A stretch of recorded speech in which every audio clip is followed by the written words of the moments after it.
The giant snake's body slowly dissolved. The system announced, killing the hell python will earn 200,000 experience points to level up. An item that appeared before Tran Shi Liu's eyes had a note saying that because he killed the hidden boss, he won the hidden equipment.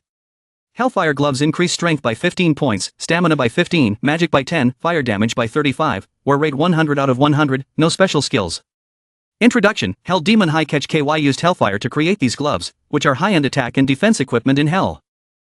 Seeing this item, Tran Shi Liu thought to himself, he actually won the equipment, and it also increased his attributes by several levels. A notice board now appears asking if you have equipment? Tran Shi Liu chose yes, so in his hand was that glove with the system's words, equipped with Hellfire gloves. On this side, Tran Shi Liu was choosing hidden equipment when Bo La Tu glanced over and wondered, even though this kid had been separated for a few hours, his power had changed heaven and earth, why? Looking at Tran Shi Liu, he continued to wonder, who is he? Right at the cave entrance, suddenly a strange noise rang out. Hearing that, his three people immediately took a preparation position. Latte Duklak stood to the side, quietly observing them. Tran Shi Liu and Bo La Tu seemed to have noticed him. The two rushed forward and kicked Latte Duklak in the face, leaving him unable to react. His altar photo suddenly appeared. Latte Duklak was kicked away and immediately screamed. Ah! Bo La Tu glanced down at him and began to ask, Latte Duklak, why did you bring your body here yourself? He trembled and replied, I lost my way just now, the Beast King set off the trap.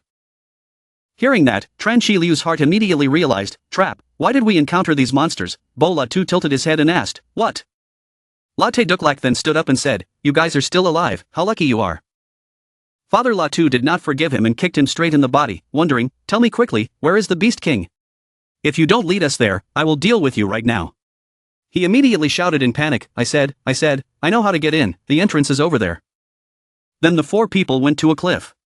Bo La Tu looked at Latte Duklak and threatened, if you dare to use any despicable tricks, I will castrate you right now. Hearing that, he immediately recited some kind of spell. The nearby door slowly moved. Then it roared open. Tran Shi Liu and his teammates looked inside, ready to fight. Outside the cave, there is a fierce storm right now. Du Boloi stood in front of a cabinet in the house, looking outside. Then he looked straight at the closet door again. Then he used both hands to grab the closet door. Du Boloi slowly opened the cabinet door and quietly looked inside. In front of him was a powerful set of iron armor. On this side, Bac Ban was standing with his back against the door. After hesitating for so long, he finally opened it. Next, he said that before, you never let Tat Ly and I near this room. We were always curious about what was in here, so it turned out to be your battle clothes. After talking for a while, Bac Ban suddenly wondered, no, or should I say the place where he kept his hope of leaving this damned place?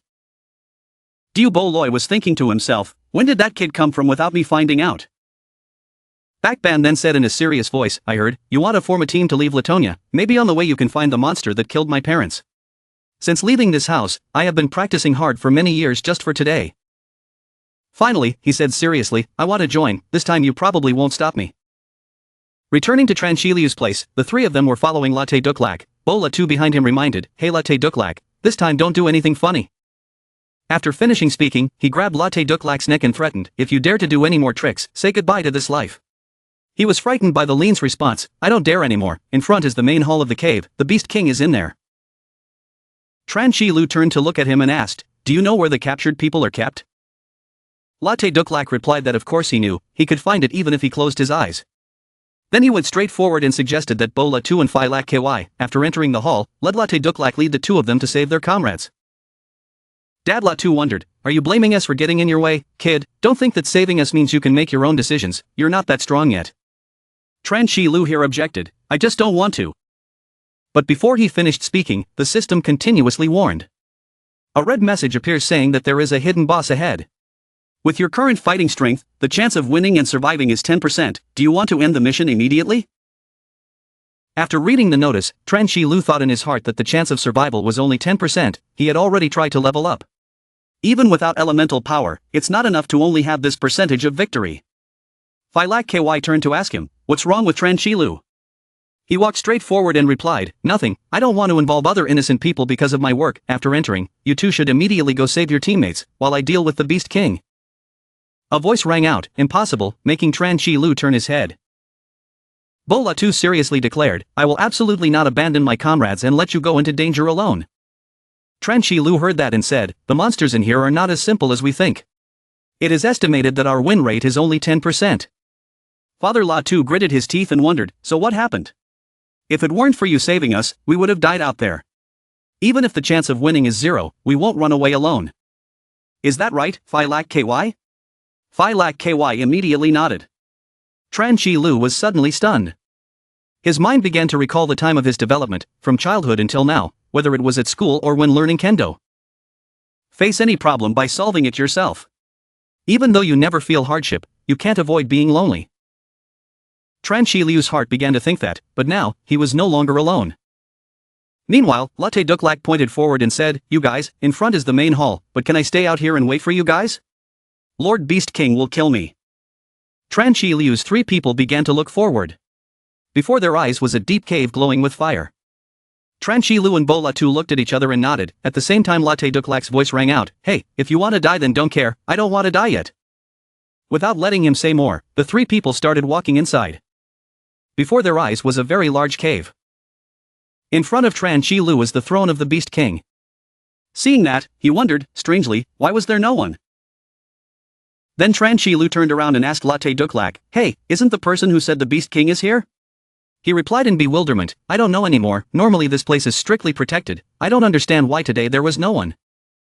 Suddenly, the gate behind them slowly lowered. Tran Shi Lu and Bo Latu also immediately recognized it. Seeing the door closed, everyone wondered, what? Suddenly Phi Lak KY screamed in pain, ah. Latte Duklak looked at him slowly flying up and trembled in fear, wondering, what happened? Latu's father was very worried, Phi Lak KY. Tran Shi Lu quickly turned back to look at the throne. When did Fan Ninhi return to the throne and control Phi Lak KY?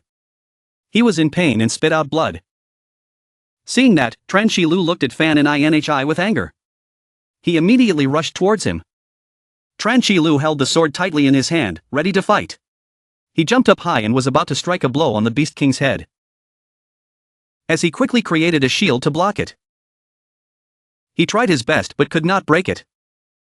Ninhi inside controlled the shield, causing it to pop out. Tran Shi Lu on this side also quickly dodged aside. Phi Lak KY from above also started to fall. Bo Latu immediately ran to him. He knelt down on the ground and used both hands to support Phi Lak KY. Bo Latu approached and asked worriedly, Phi Lak KY, are you okay? In his heart, Tran Shi Lu secretly thought, since when did he sit there, the move just now was easily neutralized by him. Fan Ninhi slowly showed a scary smile. Phi Lak Kai's hands began to tremble. Father Latu from above reminded him, hey, Phi Lak KY, don't try to force yourself too much. Phi Lak KY still used his strength to shout, it's okay, come on. Then, a large piece of earth began to fly away. Bo Latu was also standing on it. His legs started to burn. Fan Ninhi, who was inside the shield, also turned his eyes to look at them. Bo Latu on this side immediately jumped up as the land neared the Beast King. He flipped around high up and then kicked down below. Phi Lak KY on this side also waved his hand to make the piece of land fall. Both attacks collided strongly with Fan Ninhi's shield, causing a loud bang to resound. Outside, he attacked fiercely, but the Beast King showed no emotion. Tran Shi Lu also appeared in front of the shield. He slashed hard towards the shield. The sound of dampness rang out again, and the shockwave also flew violently. But Fan Ninhi's shield was still intact. Seeing that, Tran Shi Lu was shocked and wondered, what? Fan Ninhi inside began to smile. He slowly waved his hands. Tran Shi Lu saw this action and was confused. Latu's father also looked at him in shock. From the shield, a fierce shockwave appeared, knocking everyone away. Bo Latu, even at high altitude, couldn't keep his balance and was thrown away. He hit the ground hard, next to where Phi Lak KY was coughing. Tran Shi Lu had great difficulty using his sword to block it. Latte Duklak exclaims excitedly outside. Wow, the Beast King is so strong. Witnessing the fierce power, Tran Shi Lu's heart also exclaimed. Damn, I thought this boss's skills could only be used in front. Unexpectedly, it covered the whole body. Furthermore, the attack power is also very scary. Bo Latu and Phi Lak KY slowly stood up, painfully holding their wounds. Tran Shi Lu turned to the two of them and asked Phi Lak KY and Bo Latu, are you two okay? Father Latu immediately replied, we are fine. The tense situation made Tran Shi Lu ask himself what his skills were and what to do. While everyone was confused, Fan and I started laughing, ha ha ha ha. The guy stood above, holding his head and laughing, ha ha ha. Then he looked down at everyone and said, "You ridiculous bunch of insects, I'll play with you for a while." Fan and I finished speaking, a cloud of smoke surrounded him. He immediately disappeared before everyone's eyes. Tran Shilu looked around in confusion and silently guessed, "Disappeared, this skill is." A light emitted startled him. Looking towards Bola 2, Tran Shilu realized that the light was about to attack him and shouted, "Be careful Bola 2. In just a blink of an eye, Fan and I appeared in front of Bola 2. Seeing him, his eyes were filled with shock. Before Bola 2 could protest, Fan and I punched him hard in the stomach. Landing a strong attack, he painfully held his stomach and coughed up blood. La 2's father then glanced at him with fearful eyes.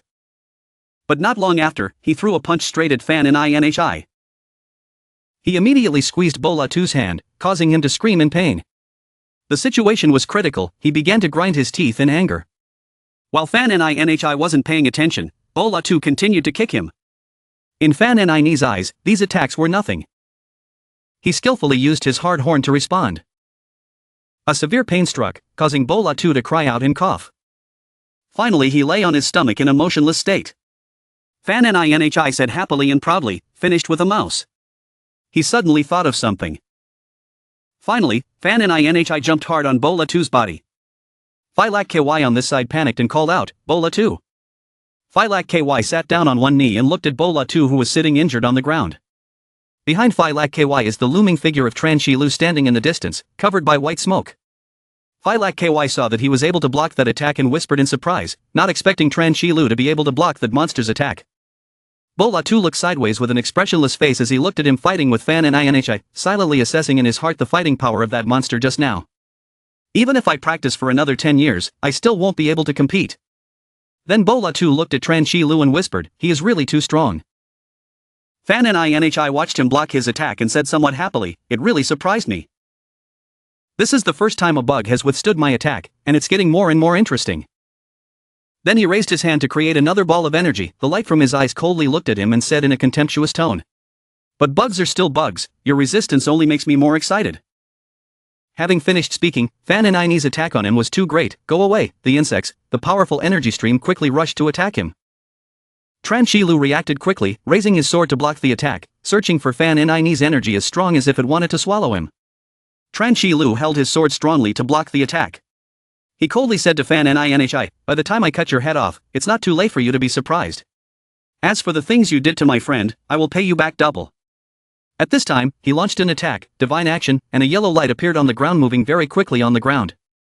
Fan and I felt something at this moment, his eyes immediately moved to look down at the ground. Tran Shilu, now able to break his attack, quickly walked in front of him, held a sword with both hands, and slashed him from below, making him unable to react. Fan and I immediately flew up. He also jumped up and ran quickly to attack him again. He slashed many consecutive times at Fan and I, who at this time had to endure many slashes from Tran Shilu. His eyes were covered with golden light. At this moment a golden energy emitted from his eyes. He looked at Fan and I and shouted loudly, "This is for Phylak KY." Having said that, he quickly moved his hand and swung his sword strongly to slash at Fan and I's shoulder. He took it, his whole body emitted a powerful energy. White smoke was now emitted from his sword. A beam of energy radiated from his eyes. He looked at Fan and I and shouted loudly, "This is for Bola 2." Then Tran Shilu held his sword and pointed it at Fan and I, activating the move and destroying the fire. Powerful rays radiated from the sword to attack Fan and I. Rays of terrifying power hit him mercilessly. After that blow, Fan and I's crown was blown off his head, smoke from the battle rose and spread around. At this moment, Fan and I suddenly appeared behind him. His appearance was now in a state of elemental power. It seemed like he had not suffered any injuries from his attack just now. He stood behind Tran Shilu, his mouth grinning from ear to ear, his eyes radiating a terrifying blue light, his hands with sharp claws reaching out to grab him. Tran Shilu's face was not surprised at all by this, his expression seemed to be expected as he tilted his eyes to look behind. At this time he used the attack, Flash Strike. After the slash he appeared behind the guy. The speed of his moves is so fast that it is almost impossible to see when he has performed the move. His whole body exudes powerful energy. After being hit by his attack, Fan and I's body shot down and crashed straight into the mountain. Fan and I's body crashed hard into the mountain, causing dirt and rocks from the mountain to fly out in all directions. At this time, Tranchi Willow also landed strongly from the air, creating whirlwinds that blew away pieces of surrounding soil and rock, and the surrounding dust also flew up. Tranchi Willow held the sword and slowly stood up. His cold eyes looked at Fan Nhi and thought, this is for innocent people. His body was now surrounded by a stream of light, and the dust under his feet created smoke. Bola 2 and Phi Lak KY, who were sitting in a corner away from the battle, both looked at him with expressions of surprise and disbelief. Latte Duklak was sitting on the ground with an unbelievable expression, his face covered in cold sweat, thinking in fear, strong, too strong. At this time, an energy source carrying powerful blue energy rays exploded out. Fan Nhi, in the state of elemental power, stood up from the rubble and slowly walked out. His body now radiated strong energy, the dust under his feet flew up and spread to both sides. When Latte Duklak saw that Fan Nhi was in the state of elemental power, he had a scared face and his trembling hand pointed towards Fan Nhi, his voice was shaking with fear. Lord Beast King's elemental power, we are gone. Tranchi Lu stood in the distance holding his sword and looked fearlessly at Fan Nhi coming out of the ruins. His cold eyes turned towards Fan Nhi, looking at his current appearance, thinking to himself, is that his elemental power? The guy in the state of elemental power right now didn't have a scratch after being hit by his move. He reached out and put his hand behind his mouth and spit out a small mouthful of blood onto the ground. The clothes on his body were now torn to shreds, with only a few pieces still trying to cling to his body. Suddenly, he waved his hand, a strange force emitted from his hand. After he waved his hand, a huge monster skull staff appeared on the ground and slammed into the ground right in front of Fan Nhi. Pieces of rock and soil were scattered around by the appearance of this monster's skull. At this moment, with the monster's skull as the center, dozens of wolves with lightning in their eyes rushed out. Trum opened his mouth wide to reveal sharp, bloodthirsty teeth that rushed towards him. Seeing this, Tranchi Lu opened his eyes in surprise and looked at them with disbelief. He quickly swung his sword and slashed down at the wolf that rushed in front of him. The stream of energy from the sword slashed down and touched the wolf's body, creating a strong wind that blew away his coat. The other wolves did not stop but tried to rush forward. At this time, Fan Nhi raised his hand and used his strength to lift the skull staff. His face was now in darkness but the cold light from his eyes and his smug smile could still be seen. Fan Nhi now appeared in the air below Tranchi Lu trying to fend off the wolves he summoned. Fan Nhi grabbed the staff and swung it down hard, he was on the ground. At this time, Tranchi Lu realized something was unusual. He raised his head and saw in the air where Fan Nhi was waving his skull staff, wanting to sneak attack him. The guy now swung his skull staff and hit him hard where he was standing. The place immediately exploded. Powerful energy from the staff radiates around. The smoke and dust were now blowing high. The wind from the explosion blew Fan Nhi's hair up. The sword that Tranchi Lu held in his hand at this time flew high from the explosion, rotated in a circle in the air and then stabbed straight into the ground not far away. The sword now had some bloodstains on the bandages wrapped around it. The surrounding soil and rocks flew up and scattered everywhere. The power from the explosion where Tranchi Lu stood spread to the surroundings. Latte Duklak now hugged his legs and cowered in fear, hiding behind a rock for fear that he would accidentally be hit. The two people, Bola 2 and Phi Lak KY, who were standing far away, were also affected by the explosion. Phi Lak KY raised his arm to cover his face. Father Latu closed one eye and frowned in patience. Fresh drops of blood from his body fell slowly to the ground. Tranchi Lu now had many large and small wounds on his body and face. There was blood on the corner of his mouth. His breathing was now somewhat heavy. The clothes on his body were now torn. His shirt was no longer revealing his toned body. There is no place on his body that is without wounds. Old wounds and new wounds overlap. He hugged his injured arm. His face was bowed, his expression could not be seen clearly. There was not a single place under his feet that was intact, all of them were affected by the blow from Fan Nhi just now. The rising smoke was blown away under his feet. Fan Nhi looked complacent and cold eyes stared at Tranchi Lu who was holding the wound on his arm. He now raised his hand to control the power. His whole body was enveloped in blue power. The huge skull staff was then sucked into his hand. Gradually, the skull staff was absorbed by him and disappeared in his palm.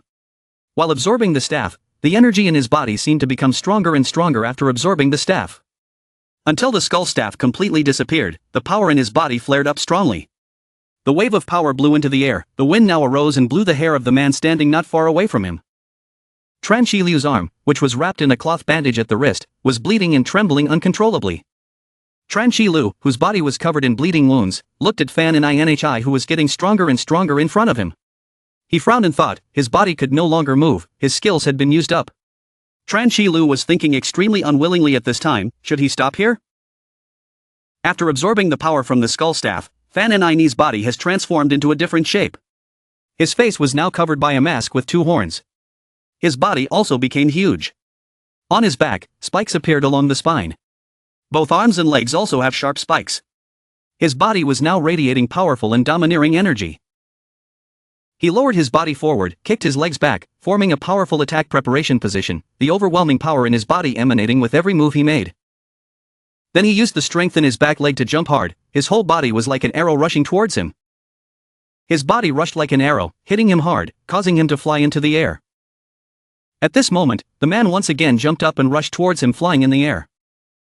Following the force of the jump, Fan Nhi used her knee to push him hard in the abdomen.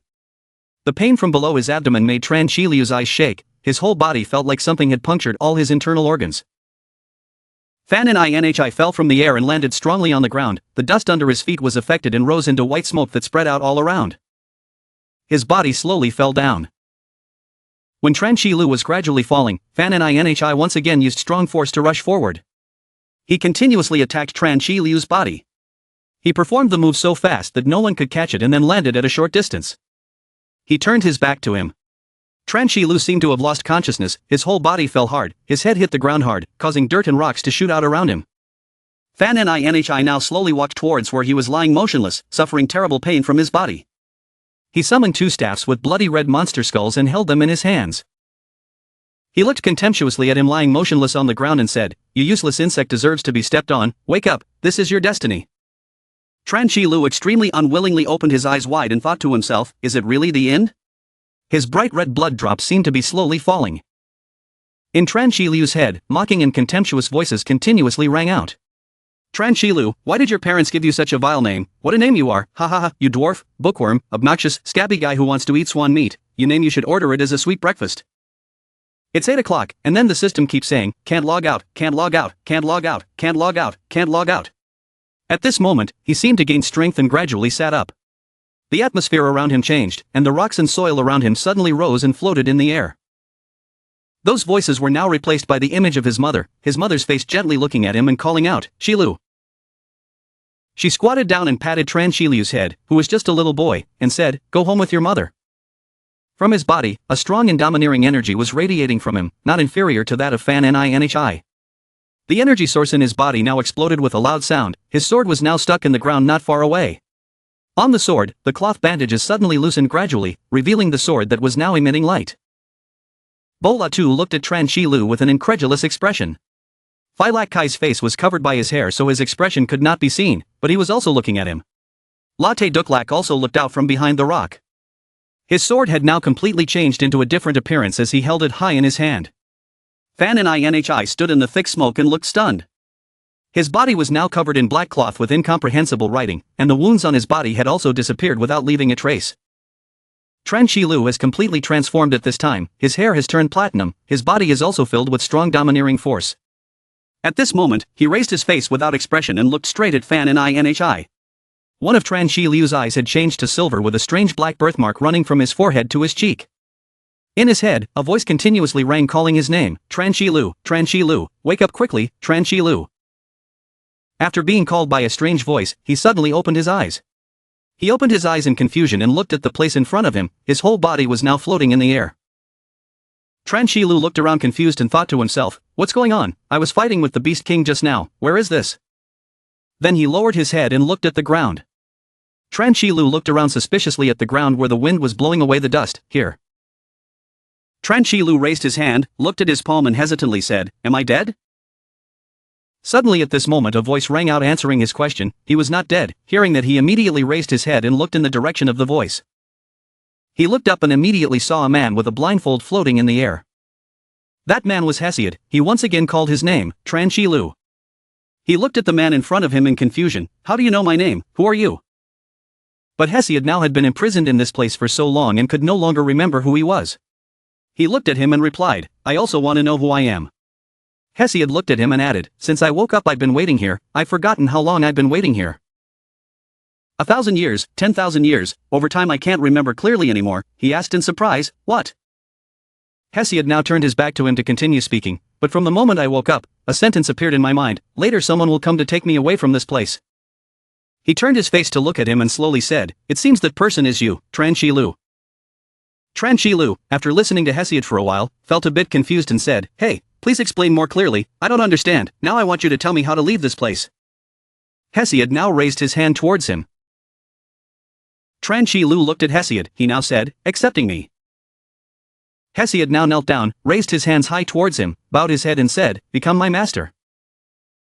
He bowed his head and raised his hand towards him, continuing. "The voice in my head once said that as long as I rely on that person, I can leave here." Tran Shi Lu frowned at him.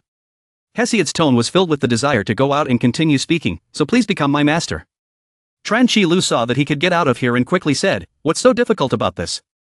I agree with you. Quickly take me out of here." Hesiod was now bowing his head and glaring in disbelief, not expecting him to agree so easily. He had finally waited for this day. Hesiod smiled happily. Tran Shi Lu now reached out and grabbed Hesiod, their hands clasped each other tightly. At this time, a stream of power flowed straight from his hand to Tran Shi Lu's body. Black tattoos appeared from his arms, running up and gradually spreading out on Tran Shi Lu's body. He frowned, his teeth clenched together to endure the overwhelming power flowing into his body. One of his eyes gradually changed and was covered by the radiating black energy. Returning to the present, he carried the sword on his shoulder and stood facing Fan Nhi, who was holding two blood-red skull staffs. He gradually returned to reality from his memories. Looking at Fan Nhi in front of him, his face tightened and he thought, "That uncle didn't lie to me, I'm really back." He frowned, feeling the energy in his body and thinking, moreover, it seemed like there was a source of strength continuously surging in his body. Is this the effect of that uncle relying on him? At this time, the system suddenly popped up and displayed a notification line, congratulating you on receiving the power of chaos elements. Tran Shi Lu repeated in surprise in his mind, power of chaos. Seeing the system notification, he immediately understood that his face was expressionless and thought, so that's it, that uncle just now is my elemental power. Fan Nhi saw that he was currently unharmed and stuttered in horror. How could this be possible? It seemed that this insect was not hit by his attack.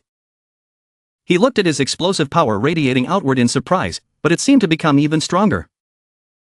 At this time, Tran Shi Lu looked down and listened to the notification from the system. Due to the awakening of elemental power, his skills were enhanced and he received the elemental skill of destruction. The system now displays information about the skill of destruction. Effectively, when sacrificing 90% of HP, the destruction will continuously consume 100 horsepower per minute. After awakening the destruction skill, you will be able to control the power of chaos to attack. Attacks with chaos damage can penetrate the enemy's defense layer. Skills level up according to elemental skills, duration 5 minutes, cooling time 30 minutes. Next is the technical specifications posted by the system. The elemental power has unlocked his weapon. Worn weapon, Orzeal, attributes, strength plus 250, HP plus 150, stamina plus 100, intelligence plus 30. After looking at the technical specifications, he raised the sword in his hand to look at it and thought, it turns out that Mr. Du Boloy's sword must awaken its elemental power to be able to use it, before it always had no increased attributes. Tran Shi Lu held the hilt of the sword tightly in his hand, his other hand slowly raised to grasp the hilt of the sword. He thought, if he had received elemental power and could also use Mr. Du Boloy's sword, then now? At this time, Tran Shi Lu looked at Fan Nhi and said loudly, starting to counterattack. Having said that, he immediately grabbed his sword and ran quickly towards Fan Nhi. Fan Nhi now held two skull staffs, ready to fight him. Fan Nhi held two staffs crossed together to activate the power to form a shield and said loudly, "You're just a bug but you dare to challenge me, do you think you can fight me?" Tran Shi Lu swung his sword up and down, easily smashing the shield created by Fan Nhi. Part of the mask on his face was also broken after his slash. The energy source from the sword slashed down caused the place where the two people were standing to explode loudly. Because the aftershock was so great, pieces of rock in the cave fell to the ground, creating clouds of dust and smoke that spread out around. At this time, the blue light from Fan Nhi's eyes was clearly visible in the white smoke filled with dust that was emitting. The man picked up the skull staff that appeared from the white smoke, jumped out from above and swung down at the man standing on the ground. His eyes were filled with blood because of anger. Fan Nhi did not want to believe that he was stronger than him. He went crazy thinking in his head, why can't I attack an insect? No way, this time I will use all my strength and tear him into hundreds of pieces. Thinking so, he used all the strength in his body to slash down to kill Tran Shi Lu. But Tran Shi Lu now has the element of chaos in his body, how can he get his wish? He quickly activated the use of his power, elemental flash attack. Slashed hundreds of times on Fan Nhi's body. He moves so fast that only the light from the slashes can be seen. After finishing cutting, Tran Shi Nhi raised his sword and stood firmly on the ground. Fan Anai's eyes had now turned white. Part of the mask on his face was broken and thrown into the air. Fan Anhi couldn't believe it. This is impossible. Not giving Fan Anhi a chance to catch his breath, he now activated his newly acquired command and destruction skill. On both sides of his shoulders, a slash appeared running from the shoulder down, making a squeaking sound. His face was expressionless right now. The system now reports that 90% of HP has been consumed. Blood shot up from the gash on his back and slashed Fan Anhi's head off. His skull staff was also chopped into many pieces at this time. Fan Anhi's head flew around in the air and then fell. His eyes were rolled back and filled with blood. Fan Anhi is dead. The system now displays a congratulatory message. Congratulations on killing the Beast King Fan Anhi. Get 400,000 experience points. Level increased. Promote. The system continues to notify. He has completed his mission as Beast King. Receive 500,000 leveling experience points. Receive the black newspaper treasure chest. In another place, sunlight now shines on the ground. Far away in the rice fields, Daisy Ban and Du Boloi were bending down to plant rice in the fields. The scene at this time is so peaceful and gentle. Du Boloi turned around and saw Daisy Ban working slowly and complained. Hey, Daisy Ban, if you want to help, don't be so lazy. Daisy Ban replied with sweat on his face hearing that. When am I lazy? It's just that I haven't worked with my hands for a long time, so it's a bit unfamiliar. Tat Lyly was now sitting under a large tree that was providing shade, looking at the two people.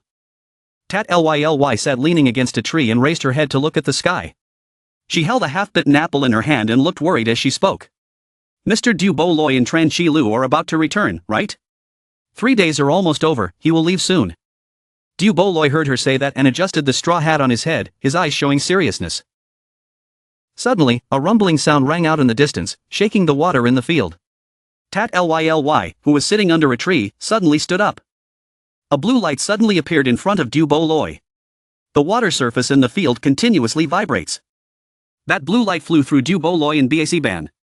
Both raised their arms to cover their faces and spoke in unintelligible unison. This is. The passing force created a strong wind blowing, causing the newly transplanted rice plants to blow away. Bakban looked at the light from before, confused and turned to look at Du Boloi and asked. Old man, what's going on? Du Boloi stood behind him, took his hat, and bowed his head without saying anything. Tat Lyly ran from afar. She walked towards Du Boloi and asked him worriedly.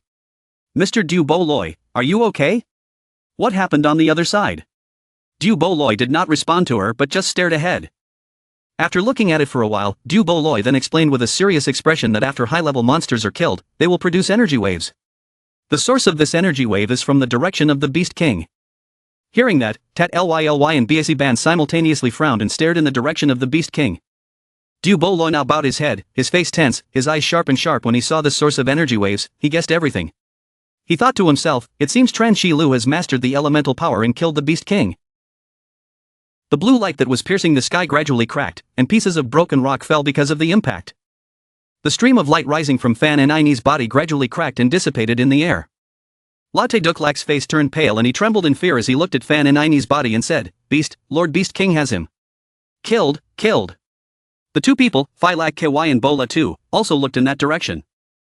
Phylak Ky looked at him incredulously and thought to himself, if he hadn't seen it with his own eyes, he really wouldn't have dared to believe that there was such a strong person in the world. Bola too also couldn't believe it when he saw them all purse their lips and thought, not expecting such a terrifying outbreak of fighting power in just a moment. He looked at Tran Chi Lu standing with his back turned to him and speculated, could it be that he has always hidden his strength? After killing Fan Anhi, Tran Chi Lu is now gradually returning to his normal appearance. He stood and looked at the man's body, deep in thought and whispered, not daring to believe that he had killed an enemy with such terrifying power. But instead of saying the enemy was terrifying, it was better to say the name that helped him receive elemental power in the terrifying illusion. He said he had become his master, so now he was inside. My body. At this moment, two people, Phylak Ky and Bola too, behind him called out, interrupting his thoughts. Hey, Tran Chi Lu, hearing that, he tilted his head and looked back at them. Phylak Ky spoke up and said, Tran Chi Lu, what's wrong with you? What are you doing standing there dumbfounded? We won. Bola too also looked at him and smiled. Tran Chi Lu turned around and looked at the two of them and said, I'm okay, you two are seriously injured so just sit and wait there, I will go save your teammates now. Latu's father frowned without saying anything, his eyes full of thoughts looking at him. He coldly looked at Latte Duklak and ordered. Hey Latte Duklak, quickly take us to find the people locked up here. Latte Duklak, after witnessing his strength, was now as obedient as a baby with his hands raised. Yes sir, I will lead the way so you can rest assured. Tran Shi Lu now bowed his head and pondered in his mind. He had many questions that needed to be answered. I won, but I'm not happy at all. I only have questions in my heart. Who is that uncle? Why did I enter that illusory state at that time? Did I really come to this place because of a random error in the game? At this moment, Tran Shi Lu raised his face and his eyes flashed a cold light. Or is someone manipulating all of this? Suddenly his body lost strength, his eyes opened wide, his eyes became vibrating. In his mind, he kept wondering, why?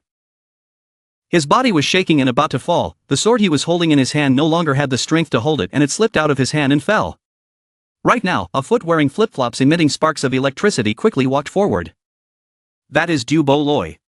After knowing that the Beast King was dead, he quickly ran straight here. Just as he was about to fall, Du Bo Loi stepped forward to catch him. There was a bit of worry in his eyes as he looked at him. When Tran Shi Lu saw Du Bo Loi coming, he smiled with satisfaction.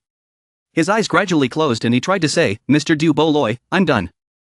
At this time, a gentle voice kept calling his name, Shi Lu, Shi Lu. Tran Shi Lu gradually opened his eyes after that call. That person was still calling him, Shi Lu, wake up. In his vision was his mother. She was looking at him and said gently, it's almost noon, are you still sleeping in? Tran Shi Lu saw that it was his mother and immediately wanted to cry, Mom, are we home already? Tears flowed from his eyes were reflecting the image of his mother smiling brightly and saying, Mom has finished cooking, it's all the food you like to eat. Tran Shi Lu couldn't hold back his emotions and sat up, hugged his mother, and sobbingly called, Mom. Tran Shi Lu hugged her tightly and cried, Mom, I'm home. Suddenly a gruff voice spoke up, Hey, what are you doing Tran Shi Lu? He had just woken up from the dream and slowly opened his eyes. He raised his eyes to look at Biasiban, who was being hugged by him, with an uncomfortable expression on his face, holding the food tray and looking down at him. He was startled and immediately let go of his hand. Bakban looked at him confused and asked, Hey, why are you suddenly hugging me like that? It startled me. After he let go of Biasiban, he quickly sat back on the bed, put his hand on his mouth and said shyly, Cough cough, Biasiban, why are you here? Bakban put the tray of food on the table and replied with an annoyed face, I agree with the old man coming here to take care of you. But don't misunderstand, when the time is right, I still want to fight you one more time.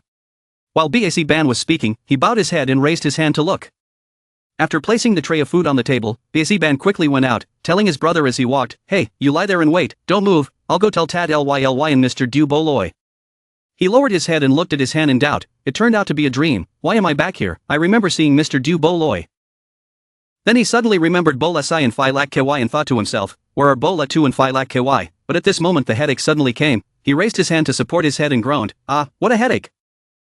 At this time, the system announced that there is an unopened chest in your bag and undistributed points after leveling up. Please use it immediately.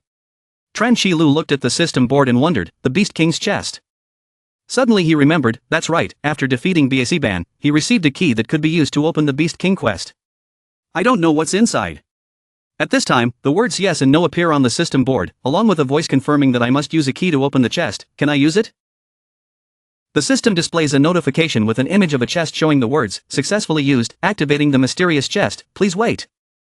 Next, the system brings up the second notice board, paying the experience points received, EXP 135,000, starting to pay for items, receiving 100 boots, receiving Fallen Knight armor, receiving shirts Mitrine armor, receive Gladiator gloves, receive Barbarian gauntlets, receive MacGyver gloves, receive Adventurer's ring, receive Golden Sand ring. Next, a ring appears with a blue stone surface radiating light, and there are complex lines on the ring body. The system continues to announce, congratulating you on receiving the legendary ring, the Protection Ring of Fan.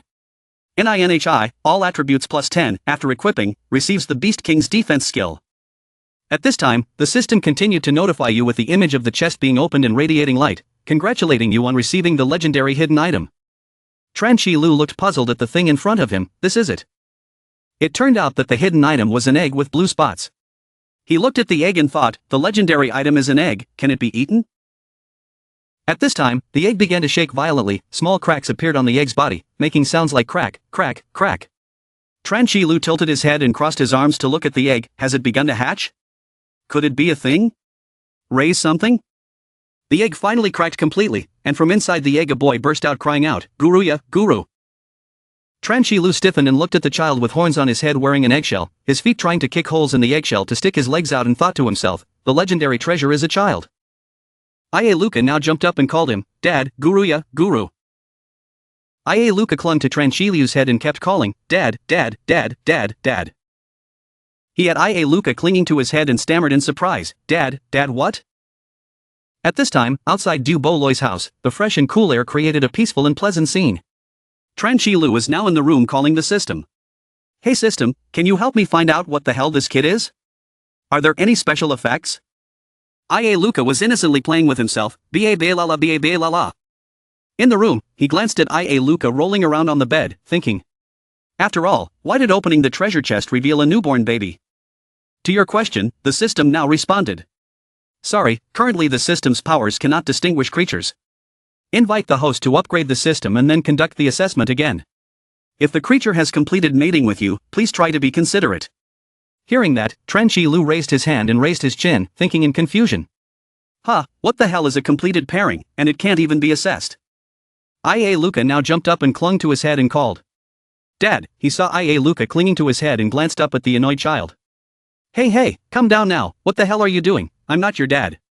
Come down quickly for me, are you listening? But those words had no effect. Ia Luca was still playfully crawling around on his body, constantly calling. Ba-ba-ba-ba-ba-ba-ba. Tranchi Willow bowed his head, his face darkened, his eyes flashed with light as he silently said. All right. He grabbed Ia Luca's feet, causing the child's body to tilt upside down. He looked at Ia Luca and said. Hey, little girl, I'll say it one last time, I'm not your dad. Do you know how to speak? Who are you anyway? I have no interest in taking the risk of bringing a child with me to find the temple. Tranchi Willow held the child's foot and pointed. Looks like the only thing I can do is ask Tat Ly and Mr. Du Boloy if anyone wants to adopt you. Ia Luca was grabbed by the feet and forced down, and he scolded her, feeling sorry for herself and making her wanna cry. Tranchi Willow looked at Ia Luca's face and sweated, thinking. Don't tell me this expression is. Ia Luca was crying now. Wow. Hearing Ia Luca's cry, his hair and body stood up. He immediately put Ia Luca on the bed and comforted her. Whoa, little ancestor. Don't cry. Have I hurt you somewhere? Ia Luca was still crying loudly. Wow. The more Ia Luca cried, the stronger the energy on Ia Luca's body radiated. The system now sounds a warning. Warning. Because he wanted to eliminate the creature, he activated punishment. The 30-minute punishment countdown begins. After the warning is completed, the system starts counting down. 10, 9, 8, 6, 5. While the system was counting down, he didn't understand what he was asking. What? Punish what? The system still does not stop and continues counting. 4, 3, 2, 1. When counting to the last second, Ia Luca's whole body radiated strong energy that blinded Tranchilu, causing him to raise his hand to cover it. He raised his hand to cover his eyes and spoke loudly. Wait, you haven't said what punishment is yet. After a while, he gradually put his hand down and opened his eyes. This is. Looking at the icy scene in front of him, he couldn't believe it and asked Ia Luca, who was still crying, Who? Hey, where did you take me? Seeing Ia Luca still crying, Tranchilu had no choice but to squat down and try to comfort the child. Kid, stop crying. It's not that I want to throw you away. I'm still just a high school student, I can't take care of you. Ia Luca didn't care at all and cried even louder. Hoo. Suddenly, a loud roar rang out. Hearing that, he immediately stopped comforting Ia Luca and looked back. In front of him was an elite-level monster. A line of text appeared next to the monster. 15,140 elite. The robber stole the ice. Tranchilu looked at the monster in disbelief and thought to himself. What? Elite monster. The system displays the notice board. Within 30 minutes, all monsters must be destroyed. If time exceeds, the number of attacking monsters will double. Please pay attention to protecting living creatures. If the creature dies, he will also be erased by the system. Start coming backwards. Note, experience points cannot be gained from killing monsters. Tranchilu read the notice board and was shocked and confused. Wait, what is deletion? The monster was now standing in front of him, its large body covering his face. Tranchilu looked at the elite-level monster with its mouth wide open, wanting to launch an attack, and thought to himself. Could it be that Ia Luca continues to cry? Tranchilu hugged Ia Luca and quickly avoided the attack of that elite-level monster. He hugged Ia Luca and slid quickly on the white snow. At this moment, Ia Luca was hugged by him and finally stopped crying. He turned his head back to look at the monster. Then he turned around and said to Ia Luca, "Little devil, you must not die, quickly cling to my neck." Having said that, he summoned the sword and activated the elemental power. Immediately his appearance changed when using the elemental power. Ia Luca now obediently hugged his neck and cried happily. Dad, he took the sword, around his neck was Ia Luca, looked at the monster and said, "We will fight together." At this time, BSE Ban, after looking for two people, Du Boloy and Tat Lyly, had returned. He returned with Du Boloy.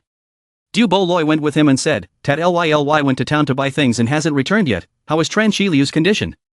BSE Ban heard him ask and replied, "I see that he still looks lively and active, there should be no problem." Back Ban walked behind him and asked, "Yes, was his temple search team making any progress?" Du Boloy replied holding a pipe in his hand. "The situation is much worse than we imagined, it seems like no one in town wants to join us." He continued with a cold expression, "Everyone was scared by the lies of those people. They think that what we do will anger the so-called gods, and the peace of the town will be disrupted." BSE Ban, walking next to him, heard this with a pensive look on his face. He stopped walking and turned around and said to Du Boloy, "If we can't recruit more people, then we can all find the temple ourselves to leave here, there's no need to make up any more stories." At this time, Du Boloy objected, "No, the monsters outside the town were much stronger than we imagined. If I didn't have absolute faith, I definitely wouldn't let people take risks." BSE Ban still wanted to continue talking, but Du Boloy didn't want to say anything more to interrupt him. "You should still go find Shilu first, he'll tell you what happened out there." At this time, Tat Lyly had returned from the town and ran to the two people curiously asking, "Mr. Du Boloy, what are you guys talking about?" When he saw that she was back, he looked behind her. Du Boloy smiled kindly at her and said, "Tat Lyly is back, BSE Ban just said that Shilu has woken up." Tat Lyly looked at BSE Ban walking next to him and said, "So what, it seems that BSE Ban has tried very hard." Tat Lyly raised her face to look at him and continued, "Mr. Du Boloy, then let's go visit him quickly, I really want to know what elemental power he has awakened." After saying that, she immediately grabbed Du Boloy's hand and ran quickly towards the house. As she ran, she urged him, to hurry up. BSE Ban was left behind looking at the two of them. His face was expressionless right now, staring straight ahead. Returning to Tran Shi Liu's situation at this time, blood from the monster was now spurting out and splashing onto the ice. The elite-level monsters were now lying all over the snow, their blood flowing everywhere, sparkling on the white snow. At this moment, he swung his sword and slashed at the monster in front of him, blood from the monster splashed in all directions. Next, he cut another monster in half. Ia Luca obediently hugged his neck and watched him cut the monster. Finally, after cutting the remaining monster into many pieces, the system pops up a notification, "Congratulations on your completion, the countdown mission is over." Tran Shi Liu breathed tiredly after a while of frantically killing monsters to fight off time.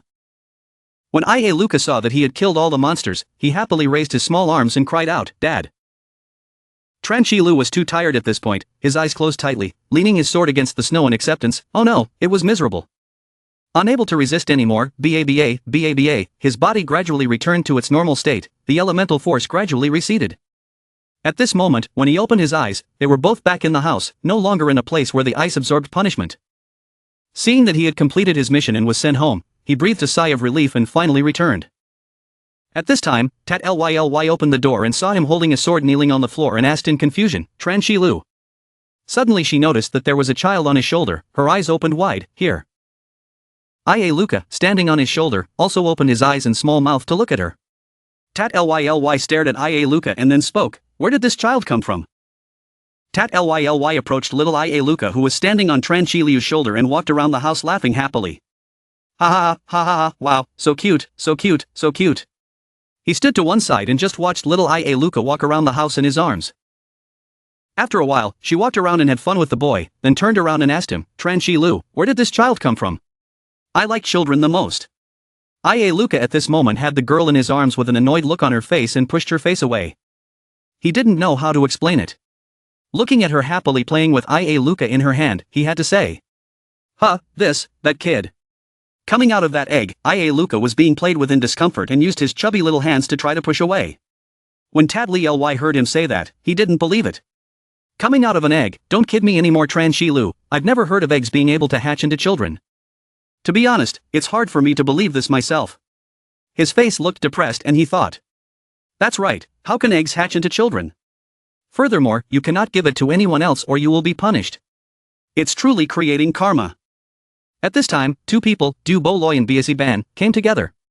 Du Bo-loi asked her in confusion. Hey, Tat Ly, what happened? From afar I heard you screaming loudly. Seeing him ask, Tat Ly brought the boy up to him and smiled happily. Look at this everyone, I wonder where Tran Shilu brought the child home, isn't it so cute? Du Bo-loi and Biasi Ban came closer to the end and looked at the child in her arms and said in unison, little child. Back Ban raised his face and looked at him, frowning and asking. Hey, why didn't I see any kids around you just now, what the hell are you doing? Ia Luca was now a little curious about Biasi Ban, so he raised his tiny hand to grab the scarf around his neck. Tran Shilu endured the scrutiny from Biasi Ban and opened his mouth to explain. What are you doing? Just now it was because it crawled under the bed. After saying that, he turned his back to everyone and frowned, thinking how to explain, even though they didn't understand. It's better not to explain, just say it was saved from a monster's den. Du Bo-loi and Tat Ly were now discussing enthusiastically with each other about Ia Luca. Du Bo-loi, after looking at Ia Luca for a while, spoke up. Okay, Biasi Ban, Tat Ly, Tran Shilu just woke up, don't make any more noise. You guys go prepare food, let's eat and talk. Back Ban raised his hand to touch the horn on Ia Luca's head and wondered, was the horn real or fake? Back Ban heard him say that and immediately went out the door. Slapping Ly put Ia Luca down. She bent down and held Ia Luca's hair in her hands to instruct Ia Luca. You have to be good, I'll go make delicious food for you. Ia Luca heard her say that and said obediently. Ia Luca Lulu. At this time, Biasi Ban and Tat Ly went out to prepare food together. Biasi Ban walked beside her with his hands behind his head, looking at her and asking. What do you think about being my girlfriend? Tat Ly replied with a dark face. I simply can't think about it. In the room, there were only two people left, Du Bo-loi and Tran Shilu. Tran Shilu lowered his head and looked at his feet. Ia Luca approached his little feet and stepped on his feet. And my hand grabbed his pants. The boy raised his small face to look at him, then pointed to his mouth and said. Ia Luca.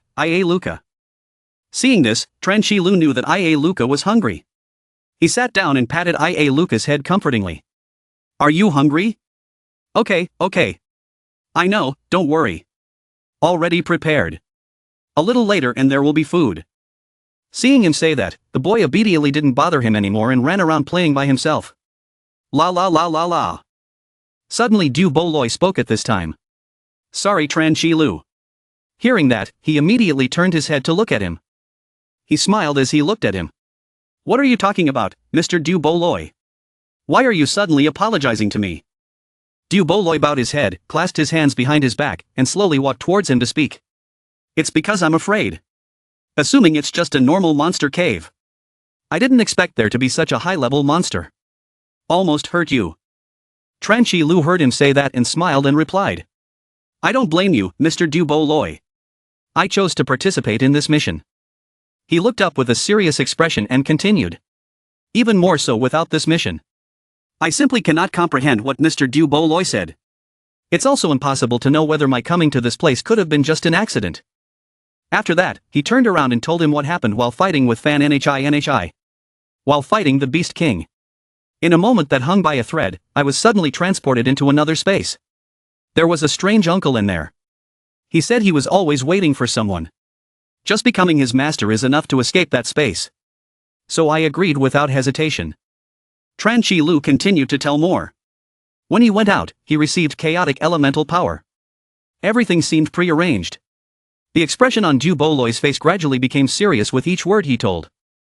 Tran Shilu was extremely confused with this. He frowned and asked. Mr. Du Bo-loi.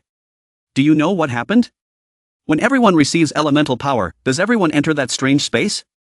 Du Bo-loi now answered his question. Not. Receiving elemental powers won't take you into space. Won't meet anyone either. He then remembered the old book he once read and continued. And the chaotic elemental power you mentioned. I only read about it in ancient books thousands of years ago. Never seen it with my own eyes. When Tran Shilu saw that he had mentioned it in an ancient book, he quickly wanted to know and asked him. What is written in the book, Mr. Du Bo-loi? Maybe it's written in the book why I came to this place. Du Bo-loi now began to narrate what he had read in thousands of years old books. Legend says. The god of evil Morpheus came to Earth tens of thousands of years ago. Chaos, murder, evil, suffering fill this world. Everyone for survival cannot help but choose to fight the god of cruelty.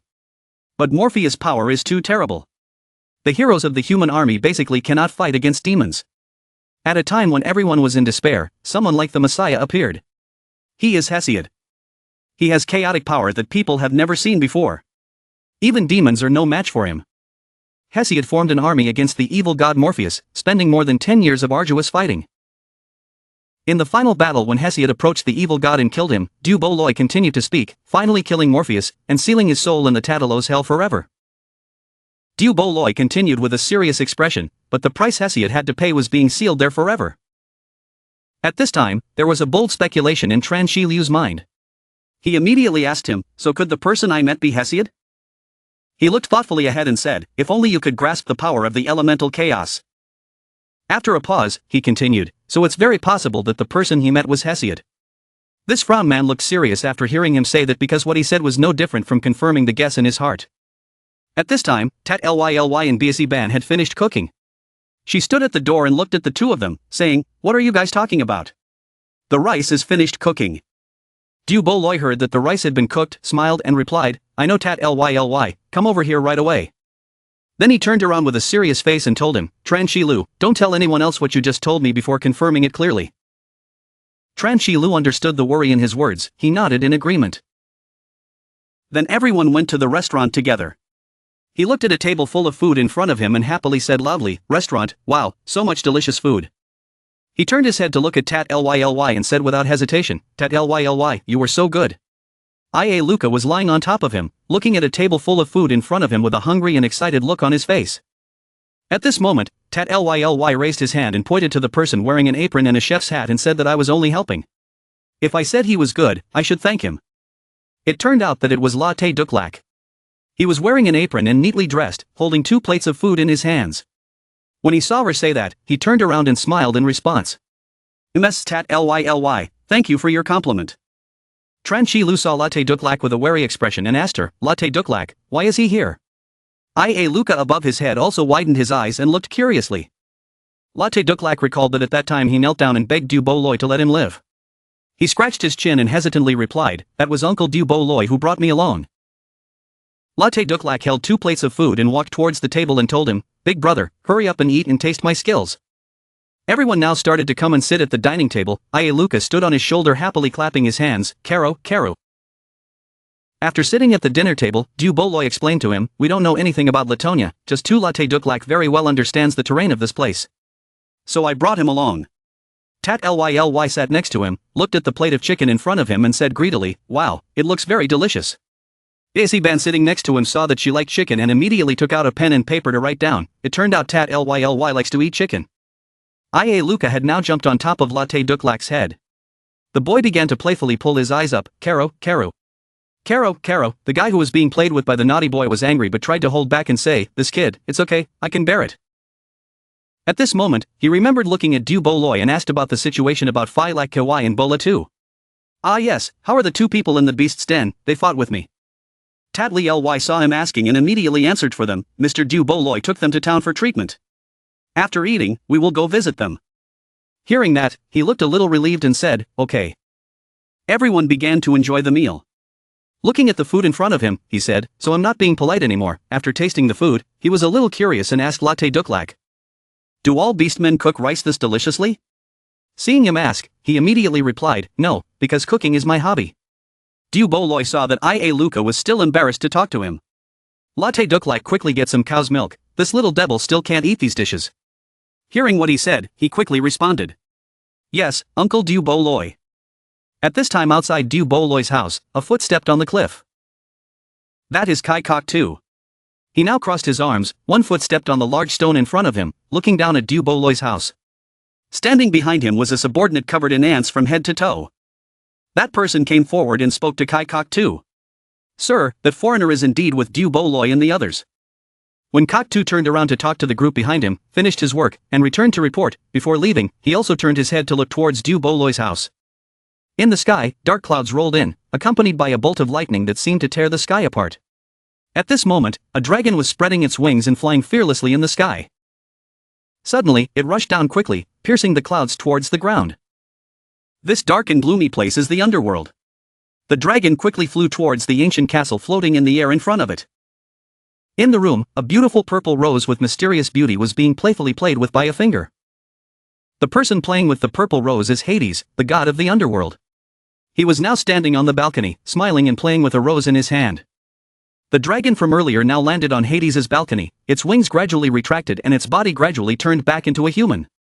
That is Argolis. Without turning around, Hades knew he was right away and said, "You're here, Argolis." Argolis stood up, his wings had also retracted. He said with an expressionless face, "Lord Hades, what is the matter with you looking for me so urgently?" Hades was still playing with the purple rose in his hand, his eyes still looking down at the rose to answer Argolis. Fan in Ine's energy in Latonia suddenly disappeared. "I think he was killed." Argolis heard that and said in surprise, "What, if Fan Ninhi was killed, those guys couldn't kill Fan Ninhi at all." Without turning around, Hades replied, "I know, this is also the reason why I asked you to come to Latonia. You go investigate to see what happened. After all, he is guarding the extremely important seal." Argolis replied expressionlessly, "I understand, Lord Hades, I'm coming to Latonia right now." In the town at this time, Tat Lyly, after hearing him tell the stories that happened in the cave, immediately exclaimed in admiration. "Ah, Tran Shi Lu, so many things happen in the monster cave. I thought I only needed to kill a few high-level monsters. You are so powerful." When Ban heard her praising him like that, he was jealous and annoyed, curled his lips and said, "What's the benefit? If I go, I can do it too." Tran Shi Lu heard him say that and immediately replied, "If you left, maybe I would have to go save you now." When Ban heard him say that, he got angry, shook his body, raised his fist and said, "What did you say? Now you fight me again." Seeing the two of them like that, Tat Lyly covered her mouth and laughed happily. Luca clung to his head and looked at Ban in confusion. Tat Lyly now remembered to ask about his elemental power. That's right, in the end, what elemental power did he awaken that was able to defeat that beast king? Tran Shi Lu followed Du Boloy's instructions not to reveal information, so he pretended not to know how to speak. "Ha! I also don't know what elemental power I awakened to. What element are normal pastors usually in?" Luca now closed her eyes and lay on top of him, wanting to sleep. Tat Lyly saw that he didn't know and immediately replied, "Ordinary priests, usually light elemental. But it seems like I've never seen a priest with other elemental powers, such as fire element and water element." Tran Shi Lu heard her say that and immediately said, "Oh, I see, perhaps the element I awakened is the ordinary light element." Tat Lyly said a little disappointed, "Okay, I thought you would awaken another element." Ban walked next to him and said, "Yes, I don't need to think to know that it's just the element of light." Tran Shi Lu saw that the two people did not have any doubts, so he frowned and thought seriously. Mr. Du Boloy said that for the time being, he still couldn't tell everyone the story of how I received the power of chaos. Finally, after a while of walking, the three of them arrived at the place where Phi Lak Ky and Bola too were being treated. Tat Lyly now took a few steps forward and said to the two of them, "We are here, this is the best treatment center in town." In front of them now was the Delks Treatment Center. It is a building with an ancient style with a fairly large area located in the center of town. While Tran Shi Lu was still looking blankly at the building, Ban and Tat Lyly went up the stairs and opened the door and stepped inside. Tat Lyly turned around and called him, "Hurry up." Tran Shi Lu heard her call and replied, "Come here, come here." Tran Shi Lu thought a little worriedly, "I hope the two of them are okay." Luca sat on his head, eyes wide and curious, looking around. The moment he stepped in, a magic circle appeared under his feet. Tran Shi Lu and Luca bowed their heads and looked curiously at the magic circle operating under their feet. He looked at the magic circle in confusion. This is it. The gate to enter the Delft Treatment Center now slammed shut. The two people, Ban and Tat Lyly, went ahead and turned around but did not see him. Tat Lyly asked in confusion, why was Tran Shi Lu so slow? But when she turned her head to look towards the closing door, there was no sign of him or Luca, so she was surprised. Where is Tran Shi Lu? At this time, he was teleported to a strange room by the magic circle. He asked in confusion, what happened again? Tran Shi Lu looked around and wondered, why did he suddenly come here? Even Luca was teleported here with him. The boy lying face down on his head looked at him with wide eyes and curiosity. When Cocktoo appeared behind him and answered the question in his heart, there was no need to be surprised. I just used simple teleportation magic to bring you here. Tran Shi Lu saw a stranger, his face showed a wary look and looked back. When Cockusai crossed his arms and introduced himself, I was the protector of Latonia's Delft town. When Cocktoo, this is where the most talented and powerful people in all of Latonia can come. Tran Shi Lu didn't want to get into trouble and turned around and said, I'm just a passerby with no talent. What are you looking for me for? IA Luca sitting on his head also looked at Kai Kok-2 with a wary expression. When Kok-2 didn't beat around the bush and got straight to the point, I know you killed the Beast King, so we want you to join us. Whether it's power, money or beauty, as long as we have the ability, we can satisfy you. Tran Shilu was not interested in these things at all. He quickly turned around and refused, apologizing. I don't need the things, he said, nor do I want to join you guys, I just want to leave here. When Kok-2 saw that he did not agree to join, he gritted his teeth in frustration and thought, I had already told that old man that you and Du Bo-Loi were the same type, he even forced me to meet you, he was upset. I mean, it's a waste of time. He then continued, our people have gone to kill your other teammates. When he heard that, he immediately stopped. He turned around and pointed his finger at him threateningly, give you one more chance, if you still don't agree then I can kill you now. Tran Shilu was in an extremely bad mood at this time, the birthmark every time he used the power of the element began to appear. He said, I also give you a chance, if I go out and don't see Tad Ly Lee's group, you will all die. When Kok-2 heard him say that, he immediately summoned his sword, and his whole body radiated powerful magical energy. Outside the Delft treatment building, people were still living normally, people slowly walking on the street, and children holding swords and playfully chasing each other. The two people Tat Ly and BAC Ban couldn't find him at this time. BAC Ban looked around in confusion and looked for him. What's going on? Where did Tran Shilu end up? I told you that we would visit the Bo-La 2 group together. Suddenly there was a strange scent rising up. BAC Ban snorted and sniffed in confusion and asked, what is that smell? After BAC Ban smelled that strange scent, his eyes opened wide and dangerous. Something was quickly approaching Tat Ly. A gust of wind blew making Tat Ly Lee's hair fly. Her face was still bewildered, not understanding what was going on. A mysterious black hand hugged her waist from behind. Seeing that, BAC Ban quickly pulled her into his arms. Tat Ly was a little scared and hid in his arms. Seeing that the person holding her waist had been discovered, he quickly ran away, passing by the two people. BAC Ban immediately activated the power in his body. Seeing that the guy was about to run towards the door, he quickly attacked and shot him in the middle of the stomach. The runaway's body was immediately blown up. Back Ban now worriedly looked down at her and asked, are you okay, Tad Ly? Tad Ly looked up at him and replied, I'm okay, thank you BAC Ban. At this time, BAC Ban was so angry that his forehead had blue veins. He shouted a warning, damn it, no matter who you are, if you dare to hurt Tad Ly, I will kill you. At this time, Lucius appeared in front of the two of them. She was wearing a long coat that covered her entire body. 3 black streaks gradually appeared on Lucius' head. Those 3 black parrots gradually turned into swords. Lucius's body was still covered by the cloak, not revealing his face. The wind now blew away the hem of his cloak, revealing his long, slender legs.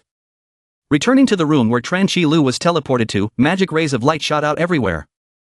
Tran Shilu flexibly dodged, just as IA Luca was about to fall, he picked up the boy and raised his legs to avoid the magic attack. He then threw the boy up to avoid the final magic attack. Just as he was about to fall face down on the floor, he quickly put his hands down. Borrowing the strength from that, he rushed forward to catch IA Luca who was about to fall. Tran Shilu caught IA Luca. He hugged the boy in his arms and fell on the floor. At this time, both of them had just avoided the next magic attack. At this time, his sleeve also had a tear after a while of struggling to avoid the magic attack. He held IA Luca in his arms and thought to himself, carrying a child who basically couldn't attack. IA Luca, who was being held in his arms, suddenly raised her hands and cried, Ba, Ia Kalu. Tran Shilu was a bit lost looking at IA Luca who was happily calling out, when have you been so happy? When Kok-2 saw that he had avoided all of his attacks, he smiled and said, not bad, kid, you're stronger than I thought. Don't worry, this is just an appetizer. Tran Shilu looked at him questioningly, wondering what crime we had committed against you guys and why we had to be here killing each other. Shouldn't we think of ways to deal with the monsters outside? IA Luca sat in his arms, frowning and looking at Kok-2 with an unpleasant expression. When Kok-2 heard that, he curled his mouth and smiled incomprehensibly. He seemed to hear a joke and laughed out loud, ha ha ha, dealing with monsters? He changed his face faster than changing his ex-lover. He had just finished laughing like a crazy person, but now his face was cold as his eyes looked at him coldly. Looks like old man Du Bo-Loi hasn't told you the truth yet. When Kok-2 continued speaking with an indifferent face, we had already completed the transaction with those monsters. I will bring some people from the town to make food for them, and also fulfill the agreement that I will not care about those monsters hunting and killing outside the town. His next words were like a bolt of lightning hitting Tran Shilu's head. Previously, Du Bo-Loi had tacitly agreed to this, sacrificing the weak in exchange for the peace of the town. Tran Shi Lu lowered his face so that the other person could not clearly see the expression on his face. His tone calmly asked Kai Kok Tu. From the beginning, you guys didn't even think about escaping Latonia, just to find a reason to send those people to death. Kok Tu smiled smugly and replied, "That's smart, kid, the plan is perfect, right? Do you want to join us?" When Kok Tu stood opposite him, he continued to add that these monsters were sent by the temple, we simply could not win against them. That guy Du Boloi is just a cowardly and hypocritical trash, now I don't know what he is thinking, suddenly wanting to challenge the temple. Tran Shi Lu frowned, his eyes looked coldly at him and replied, "Sorry, I'm not interested in being a turtle. I believe Mr. Du Boloi will not agree with your brazen conditions like this. I don't care how perfect your plan is, Tran Shi Lu, I just want to go home." Tran Shi Lu mobilized the power source in his body, his power radiated outward, causing pieces of stone to fly in the air. His hair also flew up because of that. He looked coldly when Kok Tu said, "If you dare to block my way, whether human or monster or god, I will destroy everyone." When Kok Tu felt that he was so arrogant, his mouth smiled and his eyes looked coldly at him and said, the boy spoke strongly. Tran Shi Lu squatted down and patted Ia Luca's head, telling the boy to sit here and wait for me, don't run around, I'll be back soon.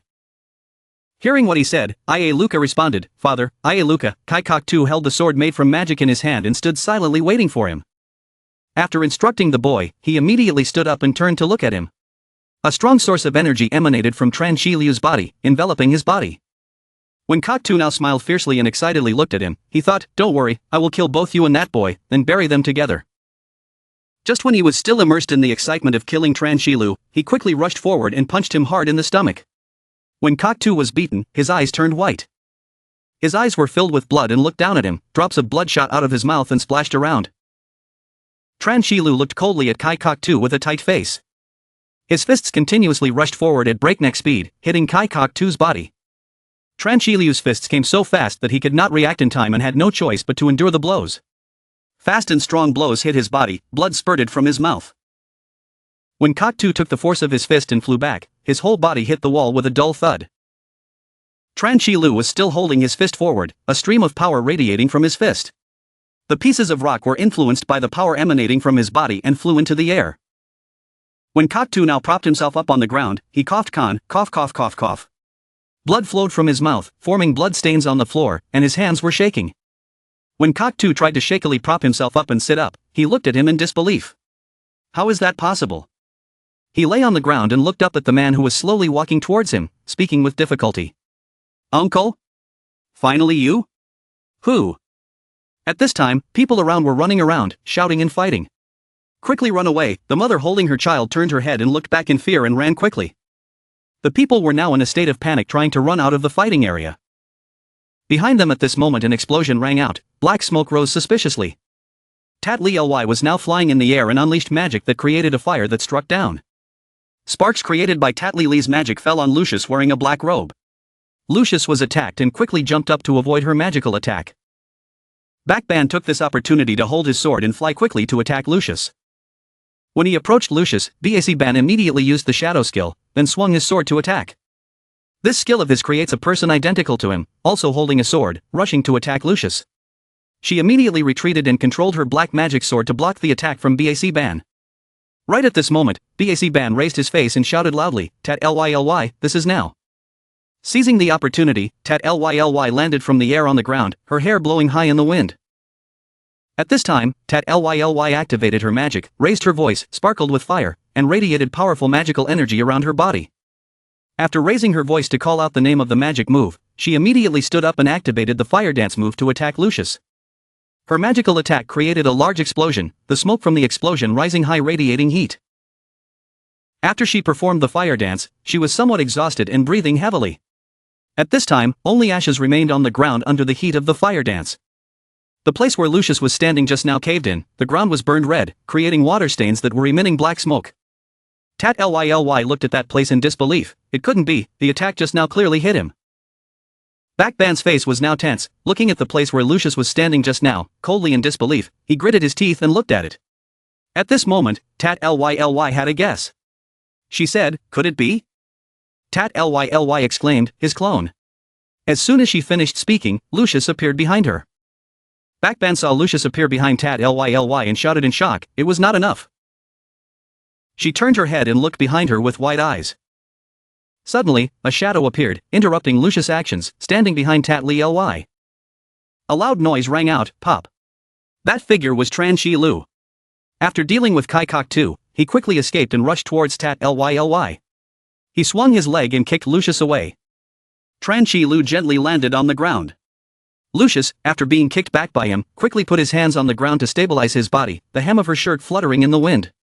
Tran Shi Lu coldly pointed at the mysterious person and warned, I don't care what your purpose is. But if you dare to touch my friend Tran Shi Lu, I will absolutely not forgive you. Lucius, after listening to him, stood there silently without saying anything. Tran Shi Lu's face was serious, his whole body radiated a strong aura that could not be underestimated. He silently looked at Lucius. A moment later, Lucius assessed the situation and felt he could not fight back, so he gave up. She quickly used dark magic and disappeared before his eyes. Tat Ly then came to curiously ask him, Tran Shi Lu, what happened, where did he go? Ban stood behind him with his arms crossed and also looked at him questioningly. Tran Shi Lu frowned and looked forward and replied, this is very difficult to explain clearly, I will explain to everyone later, the most important thing now is to quickly return. Mr. Tien stepped forward and added that Mr. Du Bo Loi was also in trouble. Although Tat Ly and Ban did not understand anything, they did not ask further and followed him. At this time at Du Bo Loi's house, white smoke slowly flew out from the chimney mounted on his roof. The scene at this time was very simple. Du Bo Loi sat in the study room looking at the book on the table in deep thought. He muttered to himself, if Tran Shi Lu really awakened the power of chaotic elements.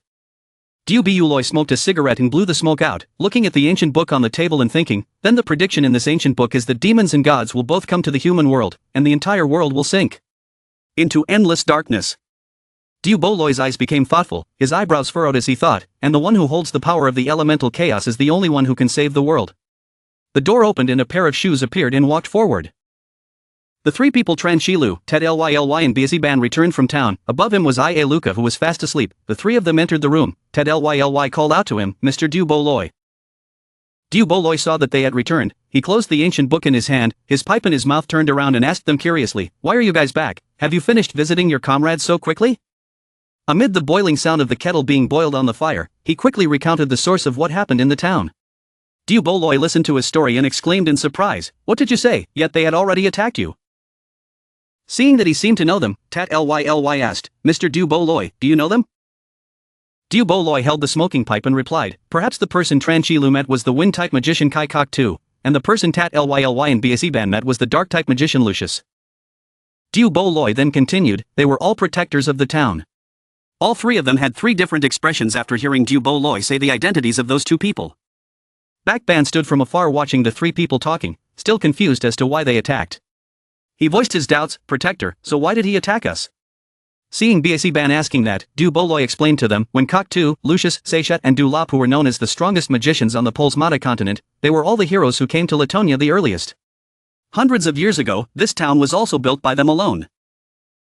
At that time, Latonia could be considered a scarier place than hell. People who came here not only had to escape the pursuit of monsters, but wars for food and refuge between people continuously occurred.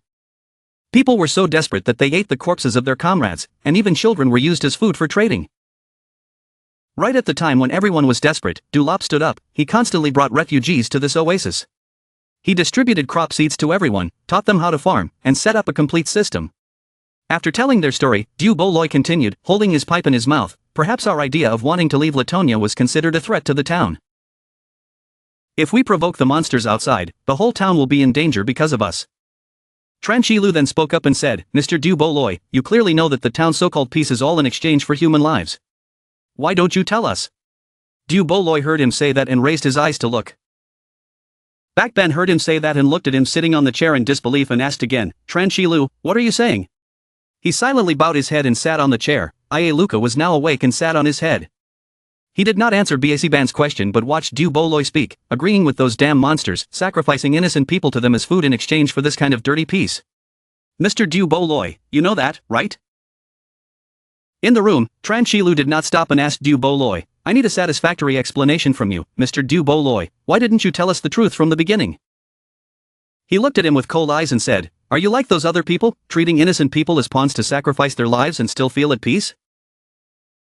Tat Ly saw that the more he spoke, the more outrageous he became. He immediately protested, Tran Shi Lu, Mr. Du Bo Loi is not that type of person. Mr. Du Bo Loi was one of those 12 heroes. Du Boloi now closed his eyes as if he had made a decision. He stopped. Tat ly, okay tat ly, you don't need to say anymore. Tran Shilu was right, he did indeed tacitly admit their criminal behavior.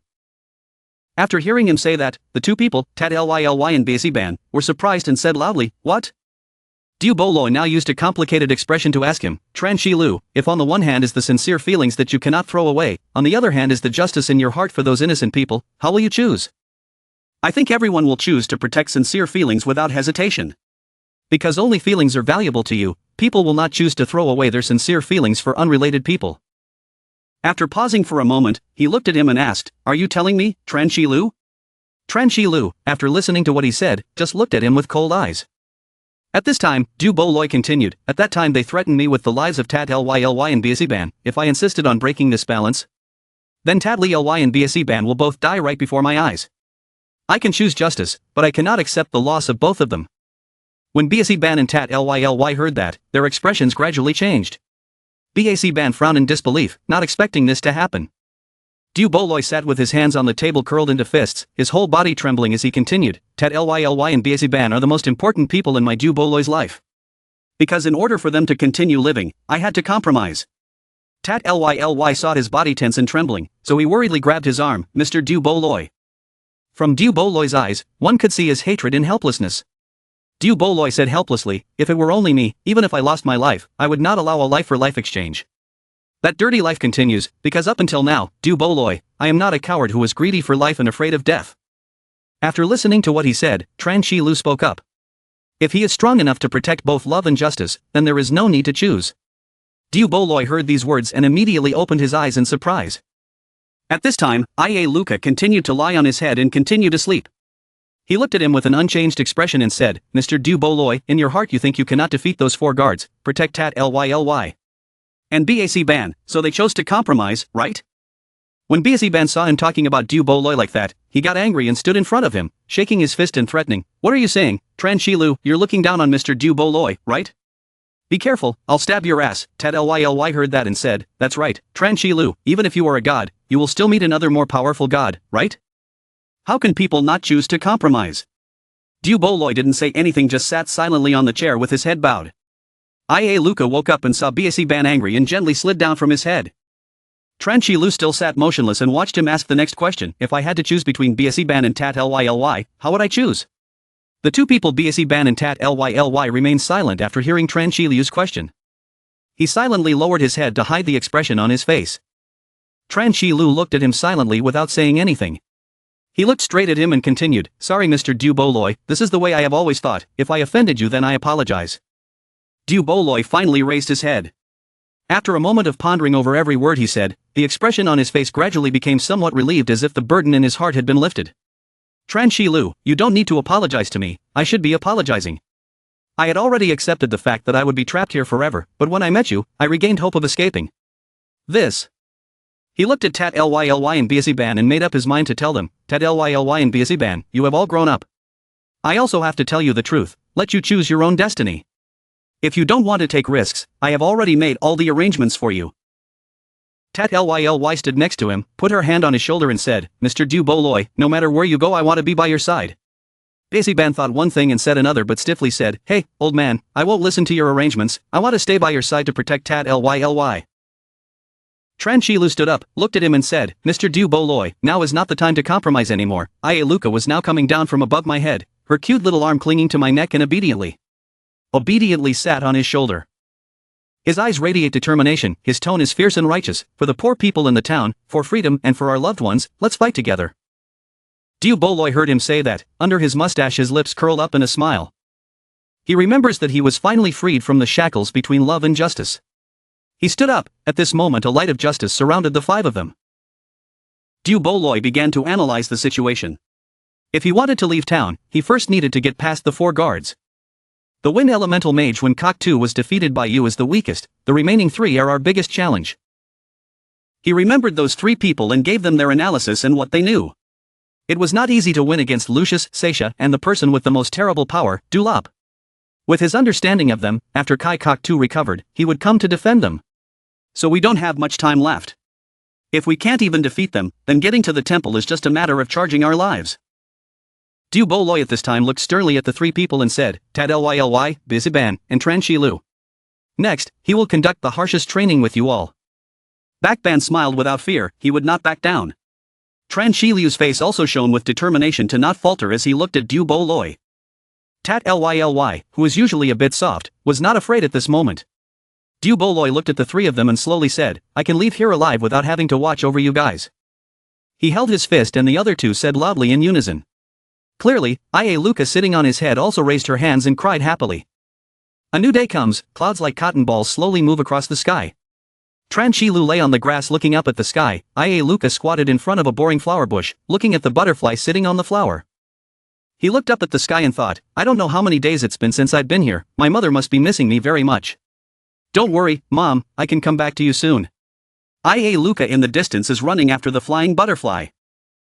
The boy ran quickly without paying attention and ran to the cliff. Ia Luca saw the butterfly fly away and jumped up to catch it. At this moment, he promptly ran to grab the eggshell on Ia Luca's body to prevent the boy from falling into the abyss. Tran Shi Lu helplessly looked at the boy and reminded him, hey, be careful, this is the cliff, if you fall off, you'll both die. My little ancestor, don't find more trouble for me, okay? Ia Luca was grabbed by the eggshell and cried out, Baba, Ia Luca. He didn't let the boy play on his own anymore, but hugged the boy and sat against the tree. He opened the technical data sheet to evaluate, that's right. The last time you killed the Beast King, although you received a lot of experience, you only increased your level by 10 levels, leaving you with 50 unused skill points. As for that strange uncle, after the battle, he disappeared and was nowhere to be seen, or let him be, it remains to be seen how to distribute the skill points. Tran Shi Lu remembered the lead and destroy skill, his face became tense and thoughtful, now if he wanted to use the lead and destroy skill, he had to consume 90% of his HP. Even though you can receive armor-piercing damage, having too little health will directly increase the risk of being killed instantly. Remembering the vase after using the rank he received, he felt that he still had some luck, he thought to himself. But fortunately, when using the previous level, the Spear of the Berserk Warrior can immediately heal after using the kill, but a potion must be consumed at 8 levels to receive it. At this moment, he looked at the technical data sheet, his hand repeatedly clicked on the agility section to increase points. As he clicked, he thought, if this is the rule, then the healing skill is like a grain of salt. It's best to leave everything for attack, abandon defense, wait until later to receive a more advanced recovery skill, then switch to increasing health and defense. After increasing his attack power and health points, his body radiated light, he thought to himself, this is it. After using attack and attack as defense, there are probably not many people who can resist his full power attack. The system now displays a letter with a notification, you have a new message, he looks at the cryptic text, message. He clicked on the letter and opened it to read the message. The message scrolled to the notification, messages from Blown Tuong Diem Tam 1100, new messages from Blown Tuong Dim Tam continuously appeared. Tran Shi Lu frowned as he looked at the name on the mumbled message, suddenly thinking it was Tan Tu Mai's ID. Tran Shi Lu stared at the notice board, frowned and silently asked, what's going on? I received a message from Tu Mai. He raised his hand and clicked on the letter icon with a confused feeling, could it be possible to contact the outside world? The content of Tu Mai's message quickly appeared, Tran Shi Lu, are you online? I'm waiting for you in front of the church gate in the beginner village of Floreses. If you're late, I'll be there. Hey, Tran Shi Lu, why are you ignoring me? I've been waiting for a long time. If you ignore me anymore, I'm really angry now. Okay, ignore me, right? You wait there, let's see how I handle you at school, I've finished my mission. I sent you a threatening letter but you didn't even respond, and you pretended to be silent with me. Come to school, I'll give you a match. Tran Shi Lu, why didn't you go to school today? Are you addicted to playing games? I'll tell you, if you don't answer, I'll call the police. Let the police come to your house to look for you, Tran Shi Lu. Huan Gu Triad and Tru Fong didn't go to school today, and you don't know why the police came to the classroom. What happened to you guys, right? Tran Shi Lu, today a bald uncle wearing sunglasses came to school to tell us that you and your mother are moving to another city. Why didn't you tell me this news? Could it be that last time I asked you to write my homework for me, did you get angry? If you hate me, you don't need to pay attention to me. Actually, I quite like being with you. If you see me, please answer and believe me, Tu Mai. After reading those messages, he immediately fell into deep contemplation and serious thinking. Am I still playing the game online all the time? Also, why did Mom move house? Mom also has to come to school, right? Why a bald uncle? I also don't remember my mother knowing a certain bald uncle. Tran Shi Lu frowned and silently filtered his opinions. That's not right, there's definitely a problem with this. Could it be that my consciousness was trapped in the game so my body became a vegetable? He stared at the screen and frowned, thinking, Mom, do you want to sell your house and move to the best city to treat me? That's not right either. The best hospital in the country is located in the current city. The story of my mother moving house is also not very reasonable. Moreover, with the capital money, mother does not need to sell the house. Tran Shi Lu rubbed his head and pulled his hair. Tired of complaining. What the hell? What is this all about? At this time Ia Luca approached. The child happily laughed and held a flower and gave it to him. The mouth says, "Baba." Tran Shi Lu is facing a difficult problem. He angrily pushed Ia Luca down. Then he immediately said that. Hey, move aside. I don't have time to comfort you now. Ia Luca lay flat on the grass. His face was dark and extremely unsightly. The child is hurt. Weeping and wailing. Evil turtle. His face turned pale. Sweating profusely, he stammered out an explanation. Hey. I don't have it. Don't you? Ia Luca cried even louder, making him startled. My hair all stood up. The system displays a notification that, because you made this creature feel sorry for itself, trigger punishment. Tran Shi Lu received the notification and sighed tiredly. He looked at Ia Luca crying and complained. Hey, it really creates karma. Just then a beam of light appeared. His face darkened. Let go of everything. A voice spoke up. Start teleporting. He was immediately teleported to the volcano. Surrounding this place is a hot lava river. The lava was impacted by something, causing it to splash high into the sky. A huge and ferocious dragon approached the two brothers and Ia Luca. Tran Shi Lu realized his mistake. Pick up the flower from Ia Luca earlier. Hand it back to the child with an apologetic tone. I was wrong then. Can you forgive me? Ia Luca quickly agreed. He immediately had the motivation to carry the child into his arms. In his other hand, he raised his sword, preparing to fight. Confidently say, let's rush forward. Scene change, dark sky. Tomorrow will be adorned by the full moon to make it less pale. In a large tower lit by electric lights. Fog drifts in the night sky. It looks extremely cold. Father Latu stood next to the windowsill, contemplatively looking at the night sky. He crossed his arms and looked serious in thought. Unexpectedly, Du Boloi was also here. Besides, why would he want us to hide those things? After all, what is the intention? Father Latu was surprised. Stammering. Sir, you are one of the 12 heroes, Mr. Du Boloi, right? The strongest thunder warrior defeated the demon queen in the Battle of O'Brien. I never thought I would be able to meet you in this life. Are you stuck here too? Du Boloi lowered his head, inhaled his cigarette, and said. That's just vanity. Now I'm just an old man. I don't know how long it's been since we've been here. The things you're talking about are old stories. Don't say it again. Father Latu sat on a lazy chair. I admire the person in front of me immensely. Overjoyed. But he has difficulty understanding some things. Then asked him. Unexpectedly, I met a legendary character. It's truly unbelievable. Did you come to see me for something? At this time, Du Boloi expressed his feelings. It is true that there are some things I would like to ask you to do. Dad Latu is serious. Lower your voice and speak. What is it that makes you come to me personally? Du Boloi immediately spoke out. Actually, it's no big deal. It's just that if anyone comes here and asks you for details about how you killed the Beast King, I hope you and Phi Lak Ky don't reveal a word. Be sure to keep this secret. Dad Latu firmly said that. Uncle Du Boloi can rest assured. Although I don't know why I have to hide these things, I will not reveal a word, Bo Latu. Hearing that, Du Boloi immediately felt reassured, stood up and left, gratefully responding. Thank you, Bo Latu. Today I disturbed you. Take care of your illness well. Father Latu quickly sent him away. Yes, Uncle Du Boloi walked leisurely. He looked at Du Boloi's back, his face serious and thoughtful. Even the hero Du Boloi is stuck here, unable to leave. If I want to leave here, it's like a dream. Du Boloi suddenly realized something and spoke up. Alright, if you want to leave here, the only clue now is to go deep into Latonia to find the temple. He didn't turn around as he walked and talked. We have started recruiting talent in town. If you are interested, you can go to the south of town to find me. Suddenly, a voice rang out, bringing Bo Latu back to reality. Unexpectedly, he was able to stand up. Phi Lak Ky entered the room and said that it seemed like the wound was much better. Why are you still not sleeping this late? Bola too did not answer the question but changed to another topic. Fortunately, there is a senior doctor here.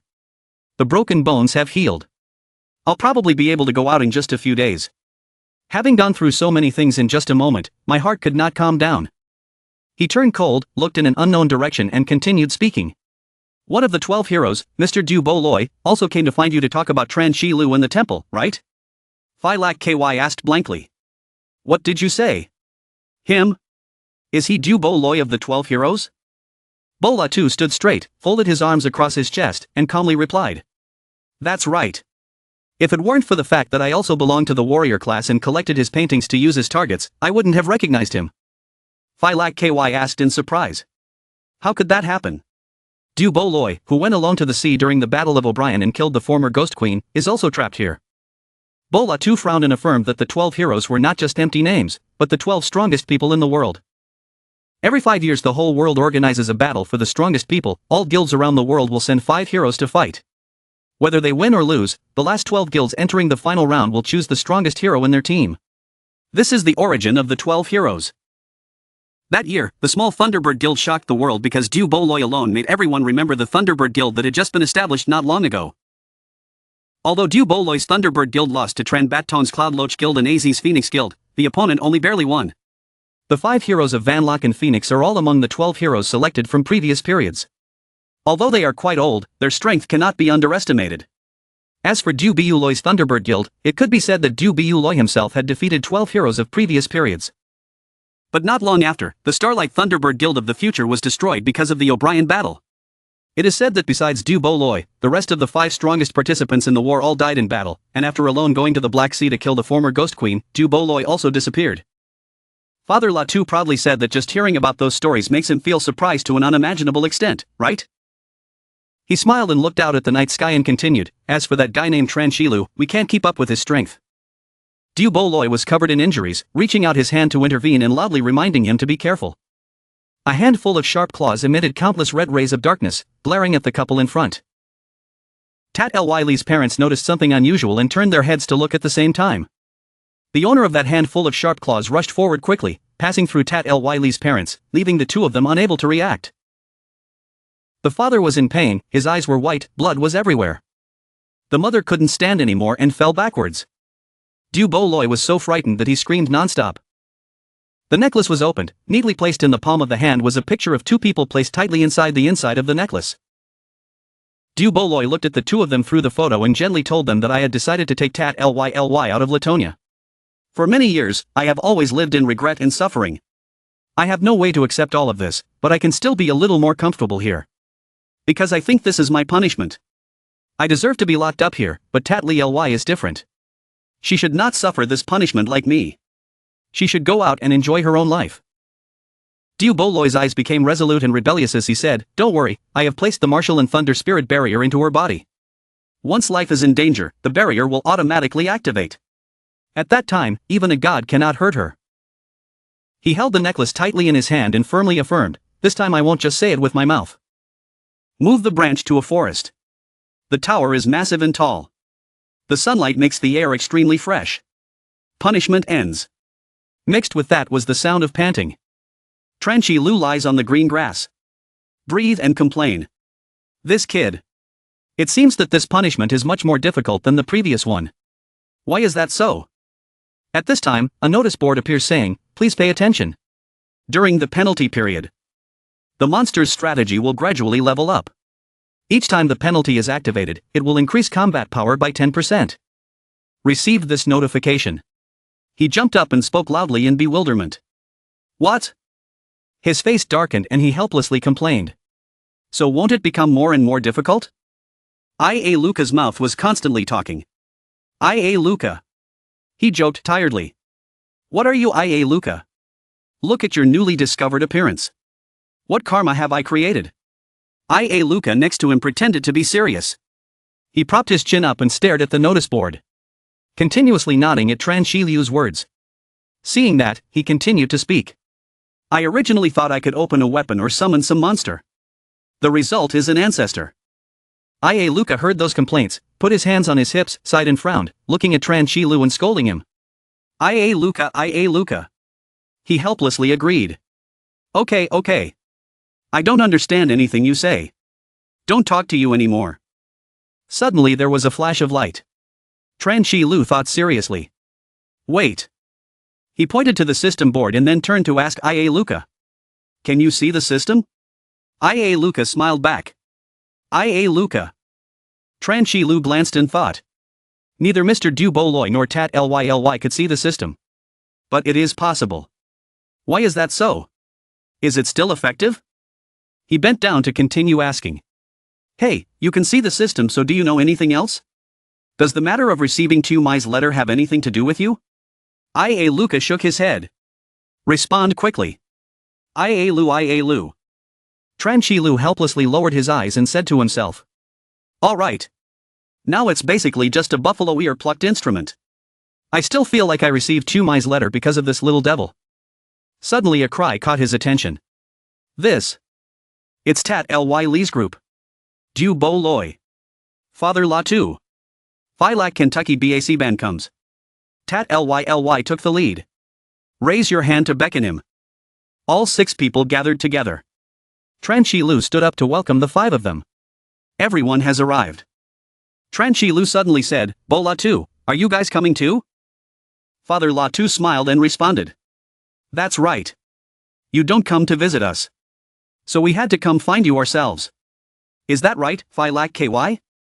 Hearing that, Phi Lak KY smiled and nodded in agreement. Tran Shi Lu held Ia Luca in his arms. Apologize and ask Han. Sorry. Yesterday I encountered some problems, so I immediately returned. After that, it was too late, so I didn't visit my brothers anymore. Looks like you guys are feeling better now. Latu's father looked back. Then say that. Of course, thanks to the care of BAC Ban and Tat Lyly, we recovered so quickly. The words were immediately refuted. BAC Ban spoke up. Who takes care of you? Am I very close to you? Father Latu was angry when he was exposed. Well, reminded BAC Ban. Hey, don't expose me like that. Tran Shi Lu continued to ask why the 2 of them came here. That's good. Seeing that you guys are okay gives me peace of mind. But why did you come here? Bo Latu crossed his arms and replied leisurely. Of course it's because I want to join Uncle Du Boloi. We also don't want to be locked up in this hellish place. He went to pat Ia Luca's head. This made the child extremely uncomfortable. Father Latu rubbed and teased Tran Shi Lu. What's this kid's name? Is it your child? I didn't expect a kid like you to be so skilled. Ia Luca angrily bit Bo Latu's finger, causing him to have goosebumps. He dumbfoundedly raised his hand and scratched his head. Sweat flows profusely. He spoke up to exonerate himself. Huh? Why do I have a child? Its name is... Tran Shi Lu stared at the baby and quickly said. Right. Its name is Ia Luca. Back Ban is now irritable. Raise your voice bluntly. Hey, what are you 2 doing? I didn't come here today to talk nonsense. Mr. Du Boloi wants to start training us. Father Latu innocently put his arm around his shoulder and raised his mouth to defend. Long time no see. How about 2 sentences? BAC Ban shouted angrily. That's not possible either. Must seriously implement Mr. Du Boloi's training. Suddenly Du Boloi burst out laughing happily. Ha. Tran Shi Lu smiled. Puzzled, he asked Du Boloi. Mr. Du Boloi. What are you laughing at? Du Boloi crossed his arms behind his back and said with a smile. Ha. Nothing. Just since arriving in Latonia. It's been a long time since we've been this excited, so we're just happy. Seeing him smile, Tat Lyly happily smiled and whispered. Mr. Du Boloi. This is the first time I've seen Mr. Du Boloi smile so happily.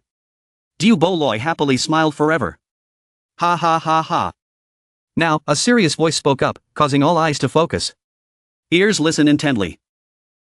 Du Boloi announced with a serious face and lowered his voice. Well then, you can relax a bit now. Don't cry until it's time for training. Bo Latu smirked in response. Is it that terrible? How does Mr. Du Boloi want to train us? Du Boloi said coldly. Terrible. The word terrible is not meant to be imagined.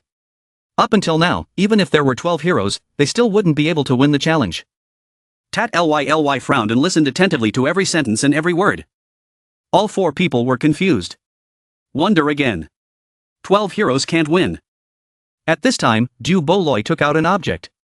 It radiates an extremely powerful light. They split into many directions to go. Du Boloi explained in detail. Any match relies on strength, speed, and stamina. If you want to win against your opponent, you need to find your opponent's weaknesses and loopholes. The bright light split into many branches. Du Boloi continued speaking. In combat, even a 0.001 second mistake can become a condition for victory. The beams of light approached the remaining people, forming a copy of the 5 of them. Making them surprised, this is. The copy stood neatly, close to the original. Du Boloi cautiously advised. But if you are fighting with teammates, you should check the chemistry and coordination between them. Du Boloi coldly explained every detail. This is the training magic weapon created by the great mage Goran M to prepare the guild for major competitions. It will create another version of you. All elemental skills and powers will be the same as their original form, but all powers will be 1.5 times their true form. Du Boloi understood and immediately reassured everyone that, everyone, don't worry, these copies will not cause real injuries to you, but will still feel pain. When the creatures feel that their lives are in danger, they will be eliminated and at that time cannot cause damage to the copy. The remaining players will fall into a 4 versus 5 situation. Du Boloi frowned and said solemnly, on the road towards the temple, every time you lose a teammate, the remaining people will have to face a more dire situation. He stared at all 5 of his students, his eyes filled with enthusiasm, determined to the end and said that this is your training. The afternoon was warm with a beautiful sunset, orange-red rays of sunlight illuminating the sky, signaling that night was coming. Latte Duklak was the one in charge of the kitchen, directly cooking. The scent was wafting in. As he cooked he asked Du Boloi, Uncle Du Boloi, today's dinner is only prepared for the 3 of us, Uncle. What do you want to eat? Next to the cooking table, Ia Luca was sitting happily playing with that green vegetable plant. Latte Duklak angrily chased him away. Hey, stay away from me, kid. If I hurt someone while cooking, Tran Chi Lu will kill me. Du Boloi stretched out on the chair, leisurely enjoying a cigarette and said that preparing food for 3 people is not enough, so prepare food for 20 people. Latte Duklak was stunned, suspiciously asked the 20 people again, Mr. Du Boloi, is there a guest coming today? Du Boloi closed his eyes and calmly replied, not a guest but. Suddenly the door of the house opened. Du Boloi said, there was the sound of the door opening. All 5 people took turns entering the house. Their hair was disheveled and they were tired and panting. Du Boloi immediately complained to them, slower than I thought. Du Boloi stood up straight, puffed a cigarette and ordered Latte Duklak, you have to cook rice quickly, remember to cook 20 portions. Latte Duklak was stunned, smiled and obeyed, okay, Uncle Du Boloi, how did you complete the training so quickly, only half an hour? A table full of delicious dishes is presented and decorated extremely beautifully. He brought the empty rice bowl to ask for another bowl of Latte Duklak. Everyone asked for more rice at the same time, us too. Latte Duklak was extremely busy, took each bowl of rice and said, okay, have it right here. Du Boloi picked up the food and ate it, then said, everyone is stronger, but in just half an hour he was able to defeat his own clone. How are you satisfied with my training? All 5 people darkened their faces and remained unusually silent, making Du Boloi bewildered and confused. He crossed his arms behind the chair to support his mouth while chewing and talking, what's wrong? The 5 of them angrily glared and said in unison, very dissatisfied. The atmosphere now was extremely professional, even Du Boloi was frightened when he saw those eyes burning with murderous intent. Everyone took turns complaining and complaining, they didn't even have time to fight, in less than 30 minutes they defeated me, that's right Uncle Du Boloi, usually they fight against high monsters. Level, or 151 designated match, but this time it's not like that, plus Tran Chi Lu's copy strategy is too terrible, damn, this group is too cunning. Tran Chi Lu frowned, falling into thought, that's right, this battle is exactly like a PvP battle between players in a game. Our opponents are not mindless attacking monsters, but are copies with the ability to think like humans. Tran Chi Lu attentively observed the clones, secretly analyzing the strategy. As soon as they started fighting, the clones chose 5 people and ran to different locations to hide. I also think they wanted to separate us to defeat us individually, so they chose 5 people to act together. Tran Chi Lu had difficulty fighting off the clones, he thought in surprise, but unexpectedly he fell into their ambush. He was surrounded on the spot by Biziban and Bola too. I could only watch with eyes as the others were defeated by my clones, and in the end I was left alone to fight 5 people. Tran Chi Lu frowned and spoke up uncomfortably. There was no doubt that we had already lost before this match was played. Du Boloi heard that and immediately praised, not bad, Tran Chi Lu, your analysis of this match is quite correct, as you said, this match has not been won or lost yet. Then he smiled and explained every detail. The important thing in team combat is not how strong you are, but the strength when the whole team works together. Like a chessboard, there are pieces that must be attacked, there are pieces that must be defended, and there are also pieces that must be sacrificed to cover for other pieces to finish off. The five people of Bola 2, Busy Ban, Phylak KY, Ted Lyly and Tran Shilu looked at Du Boloy, listening attentively to his words, all the clones that they had just basically faced. They don't have any thinking ability, they just analyze all your skills and come up with an effective cooperation strategy. Du Boloy continued his eating routine, eating and teasing, using this tactic on chickens like he was the most effective way to save energy, because he was talking nonsense. Busy Ban shouted angrily, "Hey!" Tran Shilu thought seriously, not bad, this strategy is like the math problem that the teacher gave based on the steps to solve. Just understanding the whole process will make solving the problem much easier. If you just read the problem and do it, you will fall into the trap. His eyes became more determined, he told himself that, therefore, if you want to learn how to fight with your teammates, you must understand the whole process like solving a problem. You must know how to defeat your opponent effectively, as well as you must clearly understand your own weaknesses. Du Boloy finished eating, immediately brought up a cigarette, lit it and enjoyed it. He told everyone that today's training stops here, tomorrow morning we will continue, this time I will take you guys. Go to training. At this time, the sky was dominated by night, the full moon and countless large and small stars were attached to the extremely beautiful night. Now the voice of Du Boloy is heard, everyone should rest tonight. Tran Shilu and Ia Luca lie on the same bed. Ia Luca lay with her legs on top of him and was very drunk. He put his hands behind his head and looked out the window, thinking. He frowned and thought, even though he knew it was training, the feeling of helplessness when seeing his comrades being killed but not being able to do anything himself was real. Tran Shilu stared at Ia Luca and pondered, if today was a real battle, the person killed would be Ia Luca or his mother. He immediately fell into an ideological struggle, no way, I'm still not strong enough to protect the person I want to protect. His face was reflected in the glass, he looked extremely sad. Tran Shilu remembers the day when it rained heavily. She also remembers that when she was young, her mother could have worked at a very good company, but to take care of herself, she left that company and chose a flexible job. Better but also more difficult. The mother humbly thanked her boss, and thanked the boss for one more thing. Every Wednesday afternoon, can I let my son wait here until I get off work? The manager looked dignified and said, this is your son, but if he waits here, he will take the customer's seat, and Wednesday is a peak day. The mother quickly came up with a plan, my child will not take the guest seat, I will bring a chair myself for him to sit and wait, it will not cause trouble for everyone.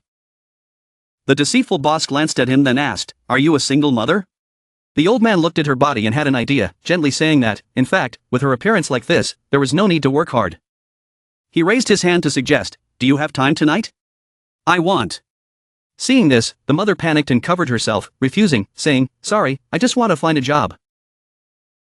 At this time, Tran Shilu aggressively rushed forward, punching straight at the old thug's penis, causing him endless pain. He stood in front of his mother, angrily clenched his palms, shouted loudly, you dare to bully my mother? The boss was in pain, hugging the boy and trembling. The mother panicked and placed her hand on his head, stuttering to urge Tran Shilu. Please, sorry boss, my son didn't mean it, don't apologize to the boss quickly.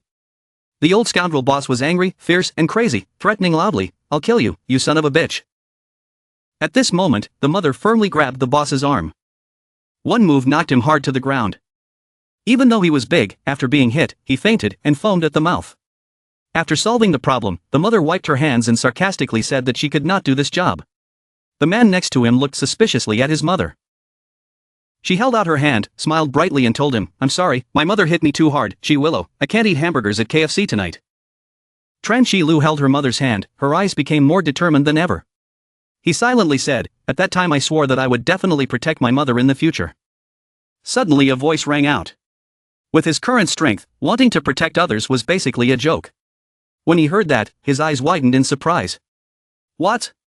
This voice is. The image of a white-haired man appeared with clouds of smoke around him. He immediately recognized it and affirmed that it was definitely that uncle.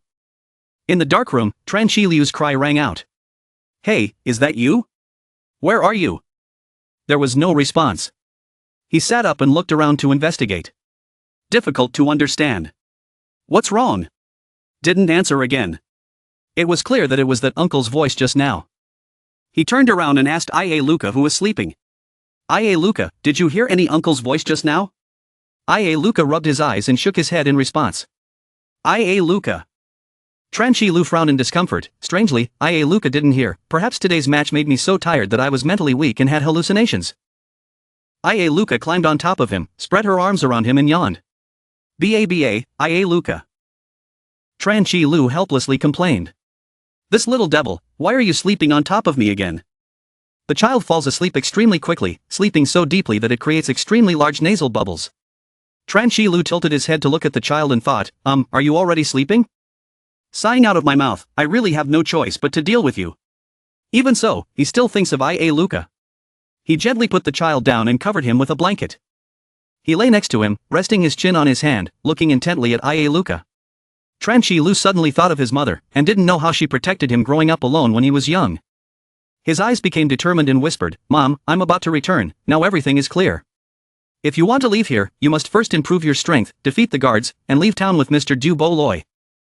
At this moment, the so-called uncle appeared and said, although he had defeated a beast king with terrible power, it could not be compared to today's match. It felt like fighting in the air. Atmosphere like that. Tran Lu, who was lying down, suddenly heard it and opened his eyes wide, listening to every word his uncle said. This is the most appropriate metaphor I have ever heard. In a dark space, the wind blew, causing the flower petals to fly with the wind. The other uncle stood under the canopy of the tree and continued speaking. Compared to the Beast King who didn't know how to think and attack, the clone's fighting ability is indeed a bit better, but for me, it's just that. Tran Lu turned around, looked straight at the other uncle and said, It's really you, I didn't hear wrong. This place was completely unfamiliar. He looked around in utter confusion and asked, Where is this? Why am I suddenly here? The uncle calmly explained, This is your inner world. When you became my master, I was already here. Tran Lu frowned and asked in confusion, My inner world? The uncle slowly approached him and said as he walked, But after that incident my body was too weak, so I couldn't meet you until now. Tran Lu smiled gratefully and replied, Thank you for last time. Thanks to you, I was able to defeat the Beast King and return to town, but why is there this flower in my inner world? Hesiod looked at the fluttering flower petals suspiciously and said, I don't know anymore. Usually each person's inner world has some things that they pay the most attention to. Maybe this flower is the one that exists in the deepest part of your subconscious. Tran Lu picked up a flower and placed it in the palm of his hand, observing it attentively but still very vaguely. I was most interested in this flower, but why was I not impressed at all? Hesiod raised his hand to indicate that he wanted to stop this question here. Stop paying attention to these boring things. I didn't bring you here to learn about these issues. He seriously told him that the only purpose I brought you here was to help you. Hesiod looked him straight in the face, emphasized the 4 words, became stronger. At this time, he began to deploy his power. His body was glowing, and the winds that blew when he deployed his power also rushed out afterward. Both of their hair and clothes fluttered with the wind. Magical rays of light surrounded Hesiod. He confidently said that, although my strength had not yet recovered to 1%, it was enough to make you aware of how terrifying the power of chaos was. The chaos power you used is not even 0.001% of mine. When Tran Lu heard that, he stammered in surprise, What, you were just joking, right? Less than 0.001%, hey, it's not 1,000 times worse than him. Hesiod looked at Tran Lu and calmly reminded him, Tran Lu, what I said might be a bit conservative. If you see that, refute it immediately. Being conservative, isn't it exaggeration? Hesiod ignored the attack and said, But it doesn't matter. What's important is that I have to make you stronger, help you survive, because if you die, I will also turn into nothing, disappear from the world. This world. At this time, the notice board shows the experimental process of the person who masters the power of chaos, requiring the task to be completed within 3 minutes without being defeated by the opponent, and a reward of 400,000 experience points. Tran Lu glanced at the content of the notification, then thought to himself, just need to persevere for 3 minutes to receive 400,000 experience, the reward is quite enough. Hesiod said with a serious face and cold voice, How about Tran Lu, you are ready to accept this challenge? Now he deployed his power, reached out his hand, pulled out the sword and said, Don't say 3 minutes, even if it's 300 minutes I will accept it. He raised his sword to challenge, confidently emphasized each word, and started walking. At a massive tower, the atmosphere here was unusually gloomy. Suddenly a voice rang out, Hey Kai Kok 2, is that guy Tran Lu really that strong? I've never seen him hurt so badly by someone like this. When Kok 2 was being treated by the doctor, he was disdainful and contemptuous. Strong, it was just because I was too subjective, he was just an ordinary guy. Suddenly there was a voice refuting Kai Kok 2's sentence. I felt it wasn't true. This voice made him turn his head to search. The woman walked in and revealed the truth that if that person named Tran Lu had used all his power today, we would probably have to pick up your body right now. When Kok 2 had difficulty moving, he closed one eye in pain and asked the other woman, Lucius, what she said in confusion. The woman took off her headscarf and angrily blamed Kai Kok too. Lord Dulop only sent us to explore the opponent's strength. But I didn't expect him to end up like this. I don't know how a trash like him could become the 4 great guards protecting the village. When Cocktoo was insulted, he angrily pointed his index finger at Lucius and said, "Don't act like you, even if you are no match for that brat." Immediately, Kai Cocktoo received a direct blow to the head. Lucius put one foot on his head when Cocktoo crossed his arms and gently threatened him, "I don't mind taking Lord Dulop's place to deal with useless people." When Cocktoo was severely criticized, he angrily gritted his teeth and hissed. Even so, Lucius also had to admit that, indeed, that person named Tran Chi Lu was very strong, but to me, he was just a kid with no fighting skills and only knew how to use force. If Lord Dulop were here, wouldn't it be easy to strangle Du Boloy's group to death? That foot slowly left Kai Cocktoo's green head. He now only knew how to be obedient and listen quietly to Lucius. The guard now stepped forward to report the situation. Old Du Boloy had begun recruiting soldiers in the town. Moreover, he is also one of the 12 famous heroes in the town. If you take action, I am afraid it will make the town even deeper in the crisis of fear. Lucius opened his eyes in suspicion and asked, "What does this mean?" The guard immediately acted, raising his hand to summon magic to open a gate. From within those dim airstreams, there was the silhouette of an extremely ferocious animal, with extremely scary red eyes. When Cocktoo and Lucius stared at the object in front of them and shouted in horror, this was. The animal appeared behind that layer of smoke, with a large, muscular body, sharp teeth and long claws. In addition to the red eyes, the interface makes everyone who looks at it scared and frightened. It is Latonia's Wanderer. The bodyguard waved his hand and ordered the Wanderer to go away and kill the people in the town. The Wanderer heard this and was extremely pleased, baring his teeth and smiling in a creepy way. It rushes as fast as a storm, preparing to hunt for delicious prey. The crimson flower fluttered with the snowflakes high in the sky. Suddenly a foot stomped on the ground, breaking the quiet atmosphere. Tran Chi Lu ran fast, his footprints were imprinted in the snow. The countdown was 12 minutes.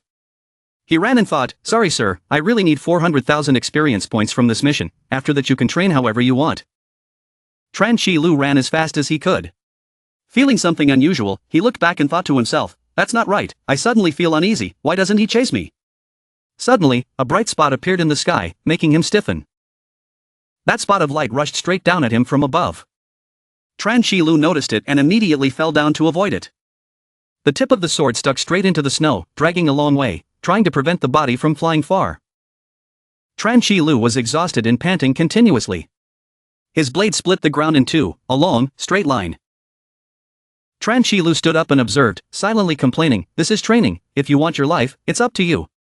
He clenched his fist, the ring on his middle finger flashed. He thought to himself, fortunately he had to use the Beast King's protective armor just now to have 0.5 seconds to react, otherwise he would have been a pile of shredded meat.